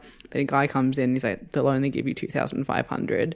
And he's like, but I think you should have 5,000. And you see his like masterful manipulation of everyone and how like he's going to like profit from it. Cause that could be really boring Phantom Menace level, like finance, business bills talk, like that runs this plot. But they show in that very short scene, like, oh, this is the scam. This is why it's bad. I thought that was well handled, potentially tedious bullshit. So yeah. Yeah. That's good character stuff. And I like that, so the result of that too is that Reacher Guilt gets himself on the front of the newspaper for once. and he's mostly talking about the clacks and how, it'll all be back to running normally and everything will be great. And then they ask him a question about the post office and he's like, well, we love the post office. Of course, we're not really in competition and we're so sorry that they've had a massive fire and we will obviously be taking as many messages as we can. And he's like reading between the lines and all the weasel words that he's using. And that's where he sort of goes, wow, I could learn from this guy if I still wanted to be a con artist. He's gross. But he also like starts swearing in the post office, and we haven't talked to him. Mrs. Macariat? Macadamia nut? No. Mrs. Macadamia nut. No, Mrs. Macalariat. So all of the post office families have come back to work at the post office, and she's the most significant one. She's like a sour face, sort of supposed to look like a classic spinster, angry librarian type woman, and you get these hints of how it's like a genetic thing and how her grandmother trained her by making her suck lemons and how she's got her daughter to have a voice that could strip paint, and it's just they're playing a role. And she sort of comes over as like, can you please use appropriate language in the post office? And they're like, oh, it's about Rachel Guild. She's like, okay, you can just say he's a lying son of a bastard weasel. That's all right, but not the K word, not the S words, right. None She's of that. Got the whole list. It's interesting. She's also the character who's very up in arms about a golem named Mister being in the women's toilet, and it's a weird, like, it's a 2004 kind of premonition of what conservative people were going to be complaining about needlessly, in 20 years' time. That was very interesting, and particularly the fact that the pushback against her felt a bit like it didn't feel like anyone was on her side. They were just sort of mollifying this very conservative woman's feelings, but saying it doesn't really matter where the dwarfs go to the toilet or where the golems go. But you seem very upset about it, so we'll reach some sort of agreement. But we'll call a golem Gladys, and that will sort it out. Yeah. It was also, I guess that also it's just like reaffirming the ideas about golems and are they alive? Like if a golem, golems, the reason why golems don't have a concept of gender is because they don't really have a concept of, they do of existing, but of like they don't see themselves. They don't think of themselves as people. And therefore like the concept of gender is useless to them. But to this woman, no, you have to have a gender. We've got to be able to put you in this category. We'll put a dress on you and then you'll be somehow more human and, because you've got this particular role to play. Yeah. And it was nice to read something like that in an older book, which didn't feel like a relic of a bygone age. Like it felt like something you could read, you could write today. You probably would have a bit more to say about it if you were writing it today, but it didn't feel out of place. Though it was nice to have her in what is quite a male-dominated industry. Yes, that's true. That's very true. That was a pun, come on. Oh, male. But it was too real, Liz. It was too real. Dominated in... Yeah. I thought you were making a serious fire. point there. So and I was mulling it I was over. trying to say it before the fire, but the opportunity never arose. We kept veering away from it. I've been waiting for so long to do it. But, I have a question for you, though. So there's the whole thing about are golems like sentient or are they tools? They're not. They have their own sort of sense of being. When Anghamara dies, he meets death and he chooses to live in limbo. Do you think that all golems do meet death when they die, or is it only ones who have been freed or have found a sense of who aren't enslaved to working at the bottom of a pump? Do they inherently all have that, or is that something that's gained by them? Oh. Is there an the answer question within, there might be an in-universe canon answer. Not that I know of, but I'm just think curious there about your is, take yeah. based on what we see on this book. I thought, to me, it was a confirmation that golems are alive, not that they had earned their humanity. I didn't see it as a Robin Williams bicentennial man, moment. It was more just no, you are human. We're not human, sorry, but you are alive and, you have lived a life and now you get an afterlife, whatever form that takes, because, you lived. And that was, that was it. But it didn't seem that important to him that he had lived or that he had died. He was just, it was more about existing in that state. Yeah. I agree. I think all golems go to heaven. Yeah, I'd like to think that. Yeah, what they would experience when they die would be quite different, maybe if they're not a free golem. But I think they still experience something because they clearly have some sort of soul. Yeah, the conversation wouldn't be as interesting between Death and a golem who still thinks of themselves as a utility or a tool. Mm. But this is where we get to the huge challenge, which is after Gilt's been on the front cover of the paper. Again, we find out after the fact that when everybody's like, what are you going to do? Moist is like, I'm going to do the impossible. And then the next chapter starts with Veterinary like sort of poking him with his shoe and saying, hey, get up. What are you doing? And he's gone to the paper and declared a challenge that he will take a message to, where's he taking it to? Genua. Is it Genua? Yeah. So Genua, previously established in the books, it's very, very far away. It's an interesting sort of place, really. But he's challenged the Clacks. He's going to do it. He's going to take a message by mail faster than they can take it by Clacks. And he's also said, and someone of importance in the city, like maybe the Arch-Chancellor of the university, will decide what the message is. And I love that little detail, which I'd completely forgotten until I was reading the book again. And then when they tell the Arch-Chancellor about this, who is a beloved character from many previous books, he's like, oh yes, get a copy of a book and get him to send that. And you're like, yes, that's genius. And then Moist, when they have the big showdown, like at the start of it, he tears a handful of pages out and says, just send these pages and I'll take the rest of the book and they can put it back together.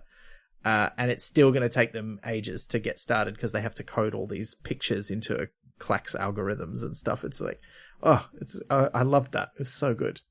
But the whole time, like as soon as they announced it, I was like, oh, well, he's surely got a plan. Even though I'd read it before, it was a long time ago. And I was like, what was his plan? Like, how does he pull this off? I can't remember. And as it slowly revealed that he doesn't have a plan, like always, he's just flying by the seat of his pants. I found it really stressful. I was like, how's he going to do this? I don't know. He like has to work out. Like Reacher Guild can't win this thing. But I was like, how's he? And I was just like racking my brain trying to figure it out. And I thought that was really good writing. Yeah. To make you sort of stress along with him. Mm. And no obvious solution in sight. And I love that he just keeps doing things. And you think, oh, is this going to be it? Is that going to be it? And he just keeps coming up with little things that are going to help him. Like one of my favorite details is that he just gets someone to get him a broom and he paints stars on it. And he takes it with him to the stagecoach that he's going to ride in. And they tell him he can't take a broom. That would be cheating. That would be using magic. And only the Arch-Chancellor spots that it's not really a magic broom. He's like, you don't really think you just paint stars on a broom and it can fly, do you? And he's like, no. Oh, okay. And that is even not his big plan. But one of the things that is part of his plan, eventually, is all along the way, and we haven't mentioned them yet, he's been getting these secret messages telling him when and where the Clacks is going to go down in advance. And they're just signed the Smoking GNU. Which is so many puns on so many levels. And earlier in the book, when he first sort of almost dies in the mail slides trying to climb up to the top levels of the post office, and he has his first vision, that's because he's seen there's a little Clacks tower on top of the post office. He's like, why do we have one? And we've also seen Grote going up to the roof to get these guys who stay up there who claim to be pigeon fanciers to pay rent because he's secretly renting them space on the roof because they have no income and he and Stanley have got to live on something. And it all comes together when he goes up there and with Adorabelle's help, she sort of tips him off and meets the Smoking GNU, who are a bunch of, I think they call themselves crackers. Is that what they call themselves instead of hackers? Yeah. Yeah. Because Flashes was taken. Yeah, that's right. Oh, it's so good. And these guys, yeah, they're like the computer hackers of the world. They're sort of working on a more advanced, less prone to breakages, faster version of the Clacks. Which is what they were working on with Adora's brother, and that's why he was killed off, because it was going to compete with the Clacks. Yeah, and Gilt sent Mr. Greil to kill him, make it look like an accident on the Clacks tower. And she's sort of told him this whole story, and I love the meeting that he has with them, and they sort of try and hatch a plan to sort of slow down or ruin the Clacks. But in the end, he gets them not to send a message that is going to ruin the Clacks. Although they have a plan for this. They've got a thing they call the woodpecker, which is great. Like, it really reminded me of early keyboard designs. So the reason you have a QWERTY keyboard is that when people were originally typing, if they typed too fast, the arms that would swing in and type the letter on the page would smack into each other.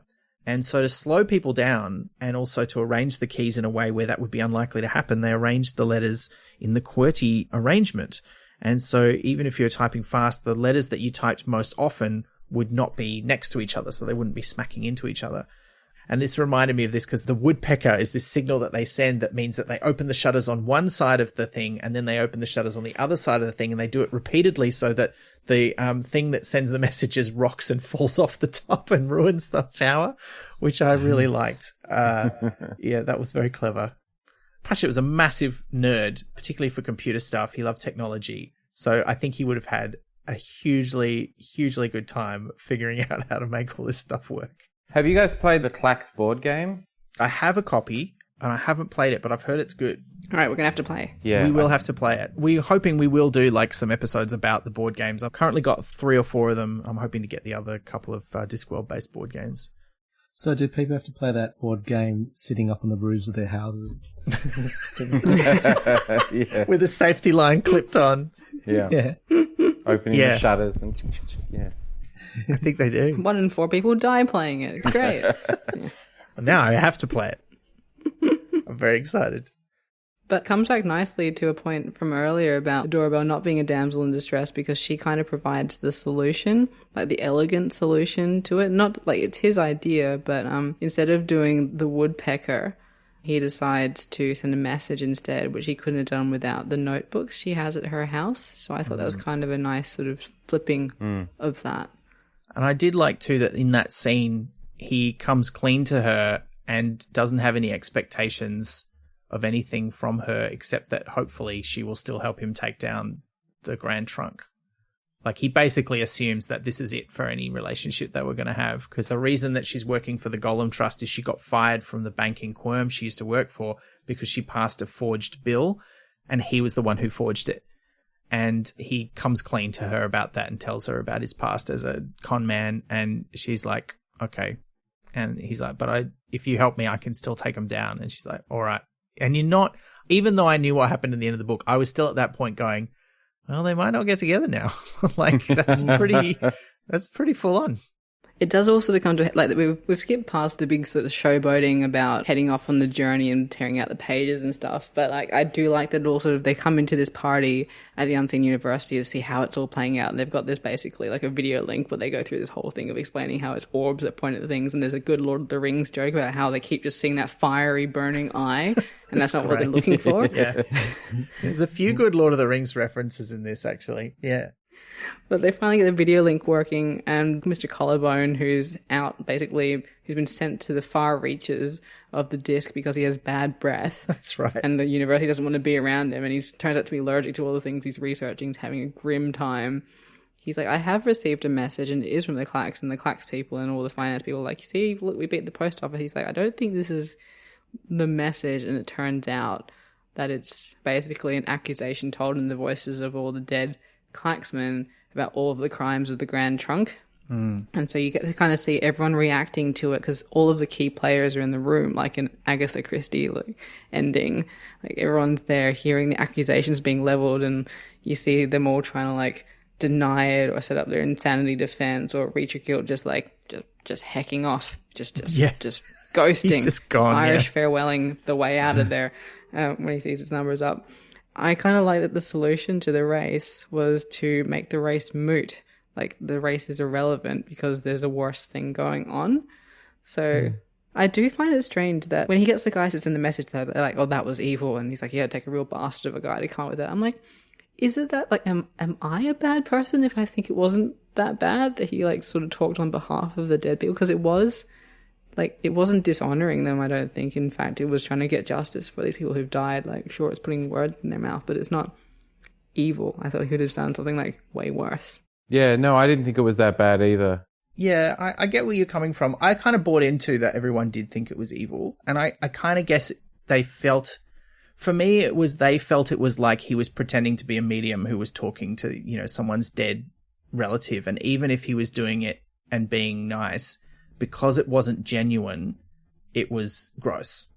And I think also there was the factor that he's misusing, like, there is this legend that we get told along the way of the idea that, you know, these linesmen who die on the job are still alive in the clacks, that disrupting the signal on the clacks to send a message that's pretending to be them is also really distasteful, particularly to anyone who's worked on the clacks. So I bought it from that angle, that people found it really gross. But I agree that from a narrative perspective, like, you know, it really works. Well, in an ethics perspective as well, like if you think of it in a utilitarian way, like I think ethically he's got a sound argument for doing it, because the net good, he gets justice for these people, he prevents future deaths by doing it. Like I think there's a really, like I could do this and sleep like a baby, like is what I'm saying. And I don't think that makes me a bad person. Like okay. I'd be like, well, I don't know, but like, yeah. But as another point, there is kind of this chosen one thing throughout the whole book, where they're like, Groat's the only one who's like, you know, there's the fabled like postmaster who's going to come back and fix everything, and all the other board or whatever are like, no, that's just you thinking that. But like, he does kind of like have all these things that make it seem like maybe there's another supernatural force like driving his hand. Like, yeah, he thinks he's just like winging it, but there are a lot, like he does see through to the old post office, and I know that killed all the other ones, but it didn't kill him. It does feel like life has brought him to this point, and maybe he is the chosen one. Like, I'm not sure if it's like he's choosing himself to be the chosen one, or if it's actually like a prophecy being fulfilled. But like, he got the exact right amount of money that was needed to fix the post office before he became the postmaster general. And so like, part of me was like, maybe he is speaking for the dead in some way. Like, he thinks he's making it up, but maybe it really is going through, because they have that whole like prologue about the dead going around in circles, and they do foreshadow like, is it he's latching on to this idea of their names passing on, or is it really actually sort of passing through him and he thinks he's not actually doing it? Pratchett has left in the potential that it is actually something, a higher power is guiding him. That doesn't feel like Pratchett to me, but I haven't read as much as you guys, but he struck me as someone who wouldn't rely on a sort of, you know, or is it sort of like subtext at the end. He tends to be someone who has fairly, even if he doesn't say it exactly what's going on, he tends to have fairly specific ideas about what is and isn't possible or happening within the stories. But I may be wrong. Well, I may be wrong. Like, it's just, or maybe I just really want it to be like a possibility, because it does kind of feel like he's fated to be the postman, but that could be because Veterinary detected the relevant skills in him because of his life experience, and it lines up. So maybe I just want there to be more layers than there are. Maybe I'm just Shrekking him. Because he did kill like 4 other postmen, you know, 4 others died. Like he wasn't his first, he was his 5th choice. So I don't know what he saw in him, but he didn't see it straight away. True. I think it's great that you have that reading, Liz, because I feel like the book constantly talks about what is choice and free will, and, you know, do golems have their own sort of destiny? Even from the word go, it's about, do you choose to be the Postmaster General, or do you choose to die by walking through a door? The whole book seems to be about the choices we make, and also the choices he makes for redemption. So I like that you sort of read that ambiguity, in that, like, could it just be a chosen one thing, or is he always doing his own choosing throughout the entire story? Mm. Yeah. Yeah, I mean, I think the possibility is there, but I think the heavy implication is that if it is, it's kind of incidental. Although, I mean, there are things that happen in the later books that suggest he has definitely won the favor of the gods in this book by getting everyone to think they should go and pray because they might get themselves $150,000 and essentially turning all of the major temples in the city into lotteries. Which, like, one of them even has Casanova the sign... also did. Oh, really? Casanova was involved in inventing the lottery. I did not know sure. that. There you go. But yeah, like, one of them even has a banner up that says, "It could be you," which was a slogan of the British lottery at one point. So, is it the freelance priestess? Yeah. Like, who does a bit of work on the side for Anoia? Yeah. Oh, that was great. But I also like that he gets all of the books. He doesn't really have enough evidence to convict Guilt or the other board members, but he has enough detail that it sounds plausible, which gives Veterinary the excuse to shut down the trunk and investigate it properly. And there's that great bit with all the forensic accountants at the end where they've got all of the books and documents out on the floor and they're rearranging them into little piles with circles, and eventually they get the diary that Crispin Horsefly gave to Richard Guilt, and they put that in, and that means all the circles rearrange and get bigger and smaller and change around. I love that scene I would love to see that on the screen. I don't think it's in the TV adaptation, but it's very, very cool. There's a TV adaptation?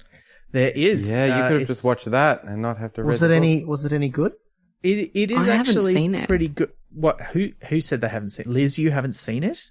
No, because it wasn't available. I couldn't get access to it when it first came out. Well, we've got to watch since it then now. It's just gotten away from me. So because it has a guy who's really good. I remember he's in that in that coupling show. Yeah. Should we do the last scene so we can get to questions? Because there's so much. I could probably go through this page by page and do 20 minutes on each, but because there's so much in here. But should we just?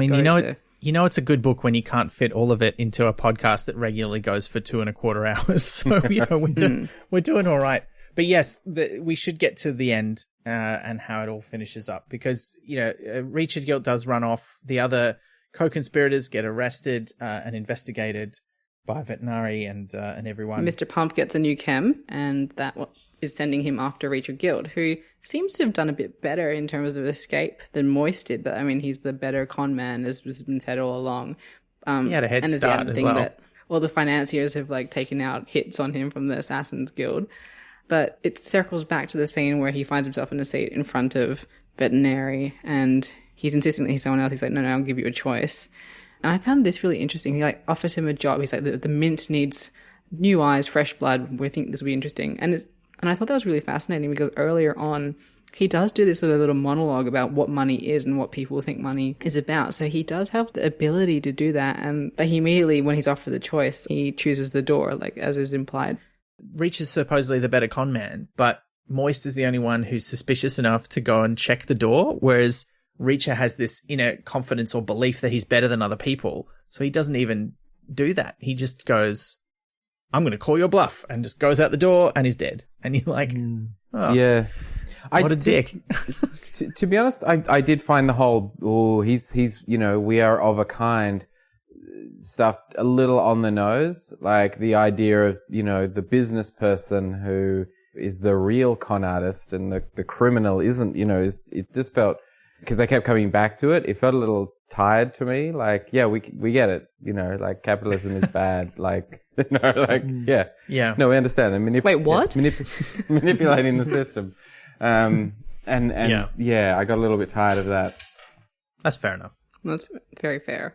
Am I allowed to say I didn't like things in a Terry Pratchett podcast? Or will you are encouraged to share your true opinion. We have often said we didn't like things. Not in this episode. No, that's not true. We have had a few. Yeah, I mean, I am in hate with the fact that we've said moist so many times. It's in the same category as fecund. It's like a wolf. What? Fecund, it means fertile, fecund. We had back in student media days, we had a puzzle page where one of the editors would have it uncomfortable word of the week, and moist was one of them, and fecund was another one, and he'd come up with a creative reason of why it's so uncomfortable. And for fecund, it was because it sounds like two other 4-letter taboo words. That's it. Oh, that's my new least favorite. I have no problem with moist, but fecund. No, thank you, sir. Fair enough. You're welcome for that. I don't like the word discharge. Yeah, that's all fair. it's only good. I mean, it's only good when you're getting out of hospital, right? No. Oh wait, yes. Sorry, that's you're in hospital for a discharge. That's not what I meant. That's the worst possible use. Can't even get that right. That's okay. Well, look, we have got to the end of the book. We've had to rush through it a little bit, bit more than we normally would because there's a lot there and it is a long book. Big boy. But are there any, before we get on to our listener questions, are there any favorite bits that we have missed? Any favorite quotes that you want to read out or any bits that you really enjoyed that we haven't talked about? I really liked the brothers that run the male coaches. We didn't get to talk about them, but they're a couple of colourful characters that I think are worth a shout out. They were great. I really loved the wizards that we meet in this book. In a previous episode of the podcast, I talked about the fact that apart from the main faculty, we very rarely meet any wizards who aren't evil antagonists. And I'd totally forgotten about the wizards in this book, Pelk and Goiter, the one who's taken an early death, which is very Douglas Adams-y kind of, he's spending a year dead for tax reasons kind of scenario, which I really liked. I thought those two guys were great. And the fact that he's got a fake beard because, you expected to have a beard, but he doesn't really like having a beard. Yeah, I really love those guys as well. I like the whole satire in his writing. Sometimes he can just sum up a whole concept in a couple of sentences. One of my favorite quotes was, "What kind of man would put a known criminal in charge of a major branch of government, apart from, say, the average voter?" Just made me laugh out loud. Yeah. I'm just going to read a bit out that I basically could read all of the book to you and be like, this is my favorite quote, because I have like 3 pages of favorite quotes, but I'm choosing just one because I really think it sums up a clever thing that he did. So it's and then it occurred to one or two of the board that jovial, my friends, in the mouth of reach or guilt, so generous with his invitations, his little tips, his advice, and his champagne, was beginning in its harmonics and overtones to sound just like the word pal in the mouth of a man in an alley who was offering cosmetic surgery with a broken bottle in exchange for not being given any money. And it's just such a beautiful way to describe a mugging, in the opposite way to, like if you don't give me any money, I'll give you a cosmetic surgery. It's clever, and I think that just shows how the cogs of his brain work. So he's doing like characterization and summing up mugging in a weird way, all in like a little bit of a thing. It's very good. Oh, and also don't ask about the goddess Sol, like Czol, whatever. Oh, like yeah. the Mrs. Cake from Anghamrad's old Postal days. Oh, Anghamrad's whole thing about being a messenger and how all the people that it was a messenger for have like slid into the sea thousands of years ago. That was so great. I loved all of that. I had a few favorite gags. I can't read them all out, but one thing I really loved was Moist's constant like refrain of like, got to keep moving, got to keep running. And there's the bit where Grote says to him, "But you got to walk before you can run." And he says, "No, run before you can walk." And you're like, yes. I thought that really summed up his character. And some of the other stuff he says when he's like being all grandiose, and he says like, "But can you write swark on a clax?" and stuff like that. I really love that. One of my favorite bits though, favorite one-line gags, is when a doorbell is at the post office and they've already started their kind of spiky flirting stuff going on. And he's got his pictures of the postage stamps out, and she looks at them and she says, "What is this? Do you carry your etchings with you to save time?" That was such a good line. She's so clever and so funny. I really, really like that. And just also, one last thing I want to shout out to. There's a lot of very Douglas Adamsy bits in this book. One of which is when they're introducing the wizards at the library, they talk about people thinking about what would happen if the whole universe had been destroyed and recreated in a flash. And then there's a footnote that just says, "again." It's like indicating it's happened before. Which is also the same section of the book where he introduces the 8 Discworld virtues, which we will come back to because there's a listener question about them. But I could go on. I could go on and on. I love all the stuff about the clacks and how they work. I love all the stuff that Mr. Pump says, particularly when he's telling Moist what he thinks of all his crimes, and he's talking about that's the function of a letter. And there's so much good stuff in this book. So much stuff. I managed to shoehorn all my favorite bits into the conversation earlier. Like Stanley's love of pins being transferred onto the love of stamps was my highlight. It just felt like Pratchett had just gone to so much effort to set that up, and then just for that one payoff, and it was just beautiful when it happened. Yeah, it was magnificent. All right, well, we should get into some listener questions, and we got loads, so we're not likely to be able to get through them all, but we'd like to thank everyone who sent them in. This is obviously a very beloved book, one of Pratchett fans' favourites, and that's reflected in the number of questions we got. But let's see how many we can get through. Liz, where are we going to start with the questions? All right, so I'd like to start with one from Lachlan via Discord. Lachlan has mentioned a favourite bit that was also my favourite bit. So Lachlan says, the reference to the Agatian Wall as a defence to insider trading is the most niche joke I've ever encountered. That appealed to me. It's probably my favourite joke in Discworld, which I thought was great. But the question is, why should we not ask about Mrs. Cake? Oh, yeah. So this is from the post office motto, which is like, we don't deal with these things that do not ask about Mrs. Cake, who is a character who does appear in some other Discworld books. So there is that. Isn't Mrs. Cake trouble? She's the psychic who ruins temples, isn't she? By, revealing secrets and generally knowing more than she should and kind of breaking down all the institutions of the the church. But she's like a church lady. That's sort of the feel I get, like a kind of volunteer church lady with a big handbag who just comes in but happens to be able to talk to dead people. She, like, the pie is 3 of people. The pie is 3 people. Yeah. Yeah. All right, so I'm sorry to blitz us through some questions because I want to see as many as we can get, but we won't be able to do them all. This one's from a Chew and Sneeze via Twitter. Tubzo and Blissonomy, got any thoughts? These are 2 of the Discworld virtues. Now, there are 8 Discworld virtues. Interestingly, it's not just these 2 that are not the same as the other ones. So just for reference, the real world's 7 virtues, they both have hope, charity, and fortitude. But in the real world, we have faith, justice, temperance, and prudence.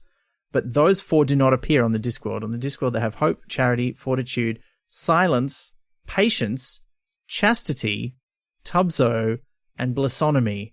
And then there's a footnote saying no one really observes those anymore because no one can remember what they are. But what on earth could they be? Based on the name, what do we think the virtues of Tubzo and Blissonomy could be? Isn't there also like a statue where like Blissonomy is holding like a turnip or something? There's Got like a kettle like a weird and some parsnips, yeah. Whatever that means. What do you think this could be? So for Blissonomy, I would assume it's like, do not study why you're happy too closely. Nice. Oh, like don't look a gift horse in the mouth kind of deal. Yeah, but like looking at the word itself, and trying to extract that to an ethical standpoint, I'd be like, yeah, don't think about happiness too deeply. Doesn't really explain the vegetables. Unless they make you very happy. Does not turnip soup make you happy? Turnips don't make me happy, no. I think it's don't be too wholesome, don't be too down to earth and too rustic. That's what I got from Tubzo anyway. I like that. Are they, okay, this is like my literary arts degree coming through, but they're nonsense words and they're there because they're funny and and ridiculous. And are we just like... Are we Humpty Dumpty in through the looking glass trying to explain what every word in Jabberwocky means and ruining the fun? But hopefully we're having fun doing it. Okay, I don't want to be that guy who's like, well, actually, Tubzo is from the Greek word Topopoulos, and it's a it's kind of what I did with Blissonomy, though. Yeah. I like that idea though of making accepting happiness into a virtue. I'm also interested in what should we read into the fact that Pratchett has replaced faith, justice, temperance, and prudence with silence, patience, and chastity. Like that these are the virtues he thinks that the Discworld people exalt above all others. Or ignore above all others. Well, Isn't yes. that kind of like what we do with virtues? Yeah. That's true. That's true. It's about ignoring restraint. Yeah. So I'm going to merge a few questions together from Rebecca Mann via Facebook, which has a follow-up from Caroline Cardinaletti, and also Molokov via Discord. So it's about how much of what was going on do you think Veterinary knew was his ultimate aim to get the Grand Trunk into public hands and away from the corrupt team led by Reacher Guilt, and was using Moist as a new postmaster as a sure bet to Veterinary or another potential chance. So that taps into the question of, is Moist supposed to be like a successor to Veterinary in some ways? And also how much was Veterinary moving pieces around the board? Big question because it's 3 questions. Yeah. Well, I just wanted to say I did enjoy that Rebecca asked, do you think he was sure Moist would succeed? And then Caroline said, I thought you meant, do you think Veterinary was sure Moist would succeed him, as in he would take over as patrician one day? And we have talked about this on the podcast before, that what is Veterinary's plan? Like, he's the patrician for a very long time over the span of time that the books occupy. And he's not the kind of guy who would not have a plan for who's going to come after him. And some people have suggested maybe it is Moist. We can also tie in a question from Joel via Discord, which is, how do you feel about what hands the trunk ends up in at the end of the book? So that's all kind of like a big picture questions, all of those together. Yeah, okay. Nick has thrown me into a spin by the because I didn't think about the 4 other people dying before, and I was like, oh yeah, Veterinary's got this. He's like controlling it, but he like got 4 people killed before he settled on his plan. So maybe he hasn't got this as hard as I thought he did. I think though there is an assumption that a genius or a mastermind is someone who had it planned from the start, that everything was all set up like dominoes and they just set everything in motion, and using their genius skills it all worked. But I mean, much like Moist, there is a certain degree of adapting and flying by the seat of your pants and putting pieces in play and seeing what happens and then adapting to those circumstances, which he shows in the game and talking about that. And having also watched Queen's Gambit, I know that you often have to adapt on the fly to your opponent's moves. So I think he knew what he was doing, but he also knew that there were certain things that were out of his control and he was going to have to adapt to them. Yeah, I mean, if it's about a puppet master setting dominoes in motion, at what point did the dominoes start being set in motion? It doesn't have to be from the start. The start of the dominoes could be after the fourth person died. That's when the plans get set in motion. Yeah, I mean, I think he doesn't know what's going on inside the post office because, it's never... One thing that's never entirely clear is how long ago it kind of fell into disrepair. Like, Grote's been there for a long time, but Stanley's not very old, so it could be anywhere between, 5 or 10 years and maybe 30 or 40 years, given the age of the elderly postmen. So it's really... But it has to be how old would he have been when he's a junior postman if he's from a postal family? He would have been quite young, like I just said, 15 to 18, and assumedly he's in his 50s now, perhaps. So I figured that was kind of the timeline. I still find for me, it's a little bit like the gap between the prequel Star Wars films and the original trilogy films. It's just not long enough. It doesn't feel right. It seems like a stupidly short period of time for everyone to have forgotten how to send a letter or that was important. So I just don't, I'm not sure about that. But I think however long it was, what was going on inside the post office was a mystery. And because it was accidental deaths, he didn't get a report from those 4 previous people that he sent in, even the one who was a dark clerk, the Assassin's Guild person. So I think, I agree with Nick. I think the true genius is not that he had it all planned out at the start. It's that he could make it work by changing his plans as he went. Timeline question, though. So, Adora's brother dies 1 month before the execution of Albert Spangler is supposed to happen. And there's been 5 weeks worth of postmaster deaths. Does that mean that before he died, Veterinary had this plan to kick the post office into gear? Yeah. I think that works because, the killing John Deerhart is not the start of the bad stuff that Richard Gilt and the others are doing with the Grand Trunk. They've been running it into the ground for quite some time before that.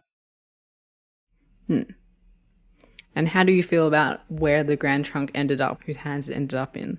So, in the hands of Moisten Adorabelle, more or less. Adorabelle, yeah. Yeah. I'm going to say good. I feel good about it.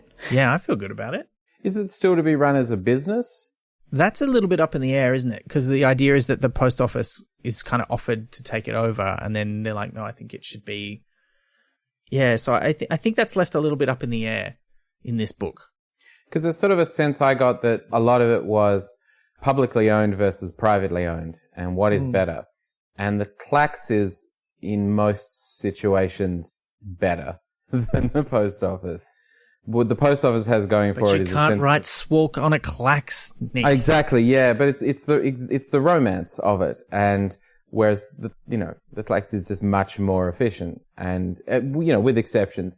But why it's bad, in inverted commas, why it's not good in this book is because it's run by evil capitalists, and why the post office is good is because it's the people's post office. But it's never really, because no one ever wins the race, and they kick. It's more about let's get these bad people out of the company, which they succeed in doing. But then everything kind of, the post office keeps trundling along, the Clacks will keep trundling along, and the systematic issues underlying a capitalist system are still in place.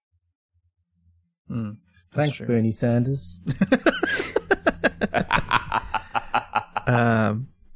Leave me alone. I was just looking up that bit of the book actually, and it reminded me of one last thing I wanted to say that I really liked that we hadn't mentioned, which is that Reacher Gilt's parrot, who's a cockatoo, says 12.5%, which is an eighth. It's like an accountant version of Pieces of 8. Oh, nice. That's brilliant. That was very clever. I like that a lot. This one's from Ian Nichols via Twitter. What is CLATCH an acronym for? So Nick already answered with a good one on Twitter. Did you want to say it? I'd rather not. I'd rather not All say right. it. See us on Twitter. We will retweet it. No, you can find it there. Nick has lowered am turgid coming home. Rude. It was a really sort of lively thread. You know, everyone was tweeting and having a great old time and chatting about what Clutch might. And then I said that, and just no one responded to. No one had anything, and I literally just logged off Twitter for the day. No one said anything. It was just a real conversation stopper. So it just sounded I quietly like you were enjoyed sliding it. into I was just like, sorry. so it's happened again. No. That's why I didn't want to read it. Oh dear. I mean, I tried okay. to come up with one, and I started out quite romantic. I thought it could be like kisses, love, and that something. I couldn't quite make it work. I wanted it to be really nice as a kind of an antidote to Nick. I just don't think you can beat that though, because like clutch is such a harsh word. Like that sounds exactly right. Like it's, to me, the It is very perfect answer. It is very good. Yeah, I don't think you can actually beat that. So, all right. So this one's written via Facebook. What round world problem, so like what Earth problem, would you have Moist fix for us? Well, I mean, you could start with the actual post office, Postal which service. we'll get onto a bit more. But surely there's some other things as well. I mean, elections in America, that'd be a good one. Democracy, can he fix that? I don't know. I'm going to be a killjoy again. I don't think we want people like Moist solving problems. It's people like Moist is why we have problems in the first place. It's like fast talking, charming people who don't have any sort of long-term planning. He's like he's an Elon Musk kind of guy, He'll totally play personality politics over policy. Yeah. That's a fair point. We need veterinary. Veterinary all the way. Veterinary team 2024. veterinary hashtag. He'd make a really good scout leader, though, I think. Moist von Lipwig would. Yeah. Yeah. Like his talents would be wasted, but that would be an amazing troop to be in. I researched this for our last episode, and there's not a lot written about what books Pratchett would have written if he'd had a bit more time, but it is known that he had plans for a book that was all about the establishment of the Discworld version of the Boy Scouts. So, and I don't know whether Moist von Lipwig would have featured in that, but yeah. All right. Well, to counter that question from Red via Twitter, what could you get away with in a gold suit? Being a human statue. Yeah, that's pretty much it. Yeah. First thing that comes to mind. In fact, I'm pretty sure I've seen someone do it in a gold suit. We should find some really great pictures. The last Australian Discworld convention, which was last year, 2019, the theme was going postal, and there were so many good golden postmaster suits. It was great. It was really nice to see them. Isn't there a human statue in a gold suit in who gets murdered in Hot Fuzz? Yeah, I think there is. So you get away with being murdered. You get away with that. You know what else? You could get away with being a victim of Ernst Goldenfinger. Oh yeah. Yes. If he didn't take your clothes off first, and he painted the gold paint all over your suit as well as your face. You could get away with hiding inside the cosplay of a giant Wonka chocolate bar. You could be the golden ticket. The golden ticket. Yep. Hello, at me. That's great. Get out of bed, Grandpa Joe. That is a story that some parts of it really do not bear any kind of close examination.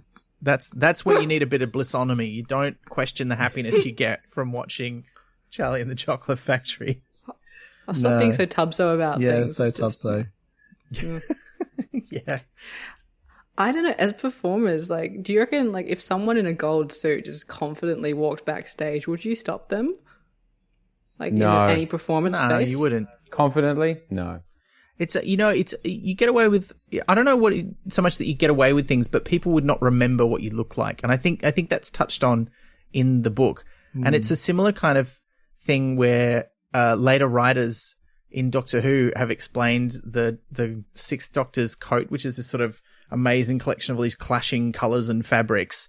And they explain in one of the books, someone goes, I know he picked it so that if he needed to go in disguise, he could just take it off and then no one would know what he looked like because they'd all just be describing the coat. And I'm like, yeah. And that's what a gold suit would do for you. Same thing. They'd be like, get the guy in the gold suit. And you'd be like, he went that way with it in your bag. You'd be fine. You get away with a lot in that sense. You probably sneak into the Oscars. You can probably get into any hipster wedding. Like they'd just be like, "Oh, that's like so and so's boyfriend." Like, Yeah, or the races. Yeah. Go to the races, Oh, Melbourne God. Cup. Can't believe you haven't seen any gold suits there already. yeah, I mean, maybe they're saving it all for Golden Plains. But this one comes from Sven by Discord. What was the most bizarre experience you've had with the postal service? Oh. I had this weird thing when I lived in a share house that my dad was mailing me an important piece of paperwork from Adelaide, and it took longer to arrive than it should have before all the postal service was really bad. And I finally got it, and it had been opened, but it had been like stapled shut through like, there was like an envelope, and it like stapled it shut through like both the envelope and the paper itself. And I couldn't figure out at all what had happened there, like if it had gotten like delivered to a neighbor and they accidentally opened it and then they're like, oh, well, better close this. But like, what is the thought process that goes, oh, I better seal up this envelope, better like chomp through all of it with a stapler? It was just really strange. So like, as far as bizarre post office experiences go, there's that one. I still haven't figured it out. So if anyone else has like an explanation, I'd love to hear it. So like tweet that to us. All of my postal service experiences have just been grimly depressing. Like just trying to, I do mail outs because, I do a lot of work in schools, and the best way to get to teachers is just to send them a letter to the school, because you can't phone them or email them. You have to just send them a letter. And so I'll be looking for 500 envelopes with stamps already on them, the prepaid ones. And you cannot buy 500 stamp addressed envelopes at one post office, and I've had to like drive around in like Oh no. the last 5 years, like literally driving from post office to, you can't even order them. It's impossible to order 500 off the Australia Post website. And so my experiences have just been sadly driving from post office to get enough envelopes to do the one thing that I want to do, which is send 500 letters. Is this because they expect if you've got 500 letters, you're going to open an account where they just come and collect them without stamps on them, and then they stamp them all for you and you pay for that service? Is that why? Yeah, but I only do it like 2 times a year, and opening an account is a whole extra layer of bureaucracy and fees and charges, and you still have to put a stamp on them that says postage paid Australia and print them, and I just want to stick little envelope labels on. And you can see, like, there's nothing interesting about what I'm saying right now, but I've been talking about this for maybe a minute, and your eyes are glazing over. Imagine what it was like to be me in the story. I think that's the definition for tubso. This whole because there's the literal tubs of the post things is the thing that they bring if you open an account. And you think, do not open an account with them, because when I was editing a magazine, I ended this sort of, is it Sisyphus that's always pushing the rock up the hill forever? Yeah. Or but also like Sorcerer's Apprentice, where you'd make the appointment for them to like bring the tubs, and then bring them, and you'd fill them with the magazines, and then you'd be like, oh, okay, so like this time they're going to come and pick it up. And instead of picking it up, they'd come with the same amount of tubs again and deliver you more tubs that you didn't need. And there'd be like a whole thing, and there'd be tubs piling up, and they're not taking away the things that need to be mailed. And there's also no phone number to directly call the post office, because that would cause too much trouble. So like, you can never actually like complain about a specific thing. You have to go through the central line. That's just like people who have no power or control over anything. And the tubs are there and the mail is there and it's not going away, and it's too big to carry. And now it's 5 o'clock and they're closed. So that's Tubso.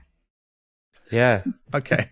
That's another story that's just grim and sad and not, because the person who asked that question was going, oh yeah, expecting us to go, oh yeah, one time I opened my electricity bill and there was a dead rat, like something that's like horrifying, but it's just. Are you saying my staple story wasn't very exciting? No, it was sad, and just like my story was even, like at least yours had magazines, mine was just empty envelopes. Like it's just depressing. Well, for our last question, I think I'll take us to a lighter but more horrifying note, in a different way. This is from Neil Welber via Twitter. Can you come up with a more unsettling name than Moist von Lipwig? Oh my god. Well, What was that word that you said before? fecund. Fecund. I was Fecund, thinking yeah. that's going to be in there somewhere. That could be a Terry Pratchett character's name. You know, Someone fecund. Fecund von Discharge. gross. Yeah. Okay, that's not great. I don't like there you that go. name. Because that literally would mean fertility from discharge. Well, Yeah. it's No. that is. Technically correct. Can't even bring Completely. myself to say it. Yeah, No. that's what I was going to say. That's what I made myself not say. But that's fair. Clatch. No. Oh. Well, but that's all our questions, Liz. We did get more, as we said, but we just can't fit So them many all in great today. This is going to be a very long episode, but that kind of brings us to the end. Nick and Lawrence, thank you so much for joining us. My pleasure. Thank you for suggesting such a great book to read. I'm so glad you enjoyed it. Like I've been saying for a while, I think it's a good way in as well. And I know it's not your first one, but I think it's like a good one. It's a gateway drug. Haven't. Yeah. But not being familiar with Discworld, Lawrence, only having read that one book a long time ago, do you feel like this is a good first book for someone to read? Absolutely, yeah. You don't have to know about the world to appreciate the parody and the satire in it, and also just the chock full of one-liners. It's brilliant.